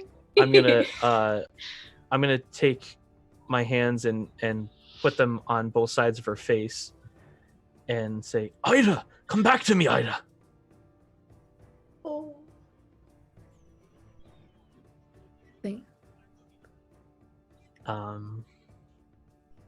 No response still. Ira seems lost to the world currently. Mm-hmm. Torvald, what's going on up there? Ida's not responding. I'm not sure what's going on. She sat in this chair. Mistake number 1. Pick her up. I will attempt to. I'm gonna lean in further. I'm gonna have my face against hers and put my arms underneath her arms and try to pull her out of the chair. As you pull her forward out of the chair, Ira, your senses come rushing back to you. As you're suddenly no longer these timbers, no longer these sails, but you're back in your own body of flesh and blood as Torvald pulls you from the chair. Oh. And I stumble backwards and fall back, and she kind of like lands on me. I'm gonna I'm gonna pop up a little bit, almost like push upping above him and look down at him, and I was the boat. I'm Slow down, Ira. Slow down. she's gonna roll off of him and just kind of look up at the sky and be like, when you sit in the chair, I had no sense. Sorry, I had no sense of myself. I could feel the boat. I think how you control this is you sit there and you kind of like become like connected, like spiritually, and then you manage to learn how to make it. I wasn't able to move us, which is probably a good thing, honestly. All right, calm down. You're saying that you can control the boat by thinking like it? Kind of. I think so. I didn't work time with it, but this is... I know boats incredibly well with my background, so being a trader and all, so I think with more time I could figure it out and maybe we could use this. I mean, we saw it flying, right? I mean, maybe I know air pretty well, so I'm sure I could get us off the ground at some point. That'd be crazy. Were you trying to snap out of it, or were you stuck there? There was a moment where I thought maybe I should come back, but no one said anything to me or anything, so I was trying to snap out, but I couldn't quite get out. I said plenty to you. I didn't hear it. I'm sorry. But it looks like you got me out. So I guess when I keep trying, you'll just have to keep pushing me out of it. All right. Well, don't go around sitting in strange chairs without telling us first. Boats just... I haven't been on a boat in a long time. It was nice. I just got excited. Sorry. That's all right. We'll get it all figured out. Okay. And then I'll go ahead and stand up and help him back up to his feet. Right. So, help Torvald back up to your feet. I think it's at this point, given that it's getting late, and I suspect there'll be a lot of things happening when you reunite with the rest of the population of Trellbro. Yes, next time I think we're gonna have to figure out what's going on with that. Mm-hmm. There's a whole lot. Yes. But you do have a vote. A flying and therefore, boat. A flying boat. Not And just I a would like boat. to announce that as you have crossed what I would consider the most important milestone of the adventure so far in your search for a boat, I would like to say that if and when you survive to your next long rest... Actually, no, let's not do it with a long rest because it'll get fiddly halfway through a session with the D&D Beyond. I'd like to announce now, congratulations, welcome to level 4. Yay! Yay! I'm a boat, and I'm a level 4. And you can, yes, we have a level 4 druid. And yes, I would take one. The druid says, "Can we get the long rest with that?" Yeah, please. I don't know how many hit points some of you have at the moment. Got one. Just the ready. Will you be able to look treasure your one little hit point there? Yes, and it's only morning still. This is the rest of the day ahead of you. Rest. But yes, we're not actually going to be here.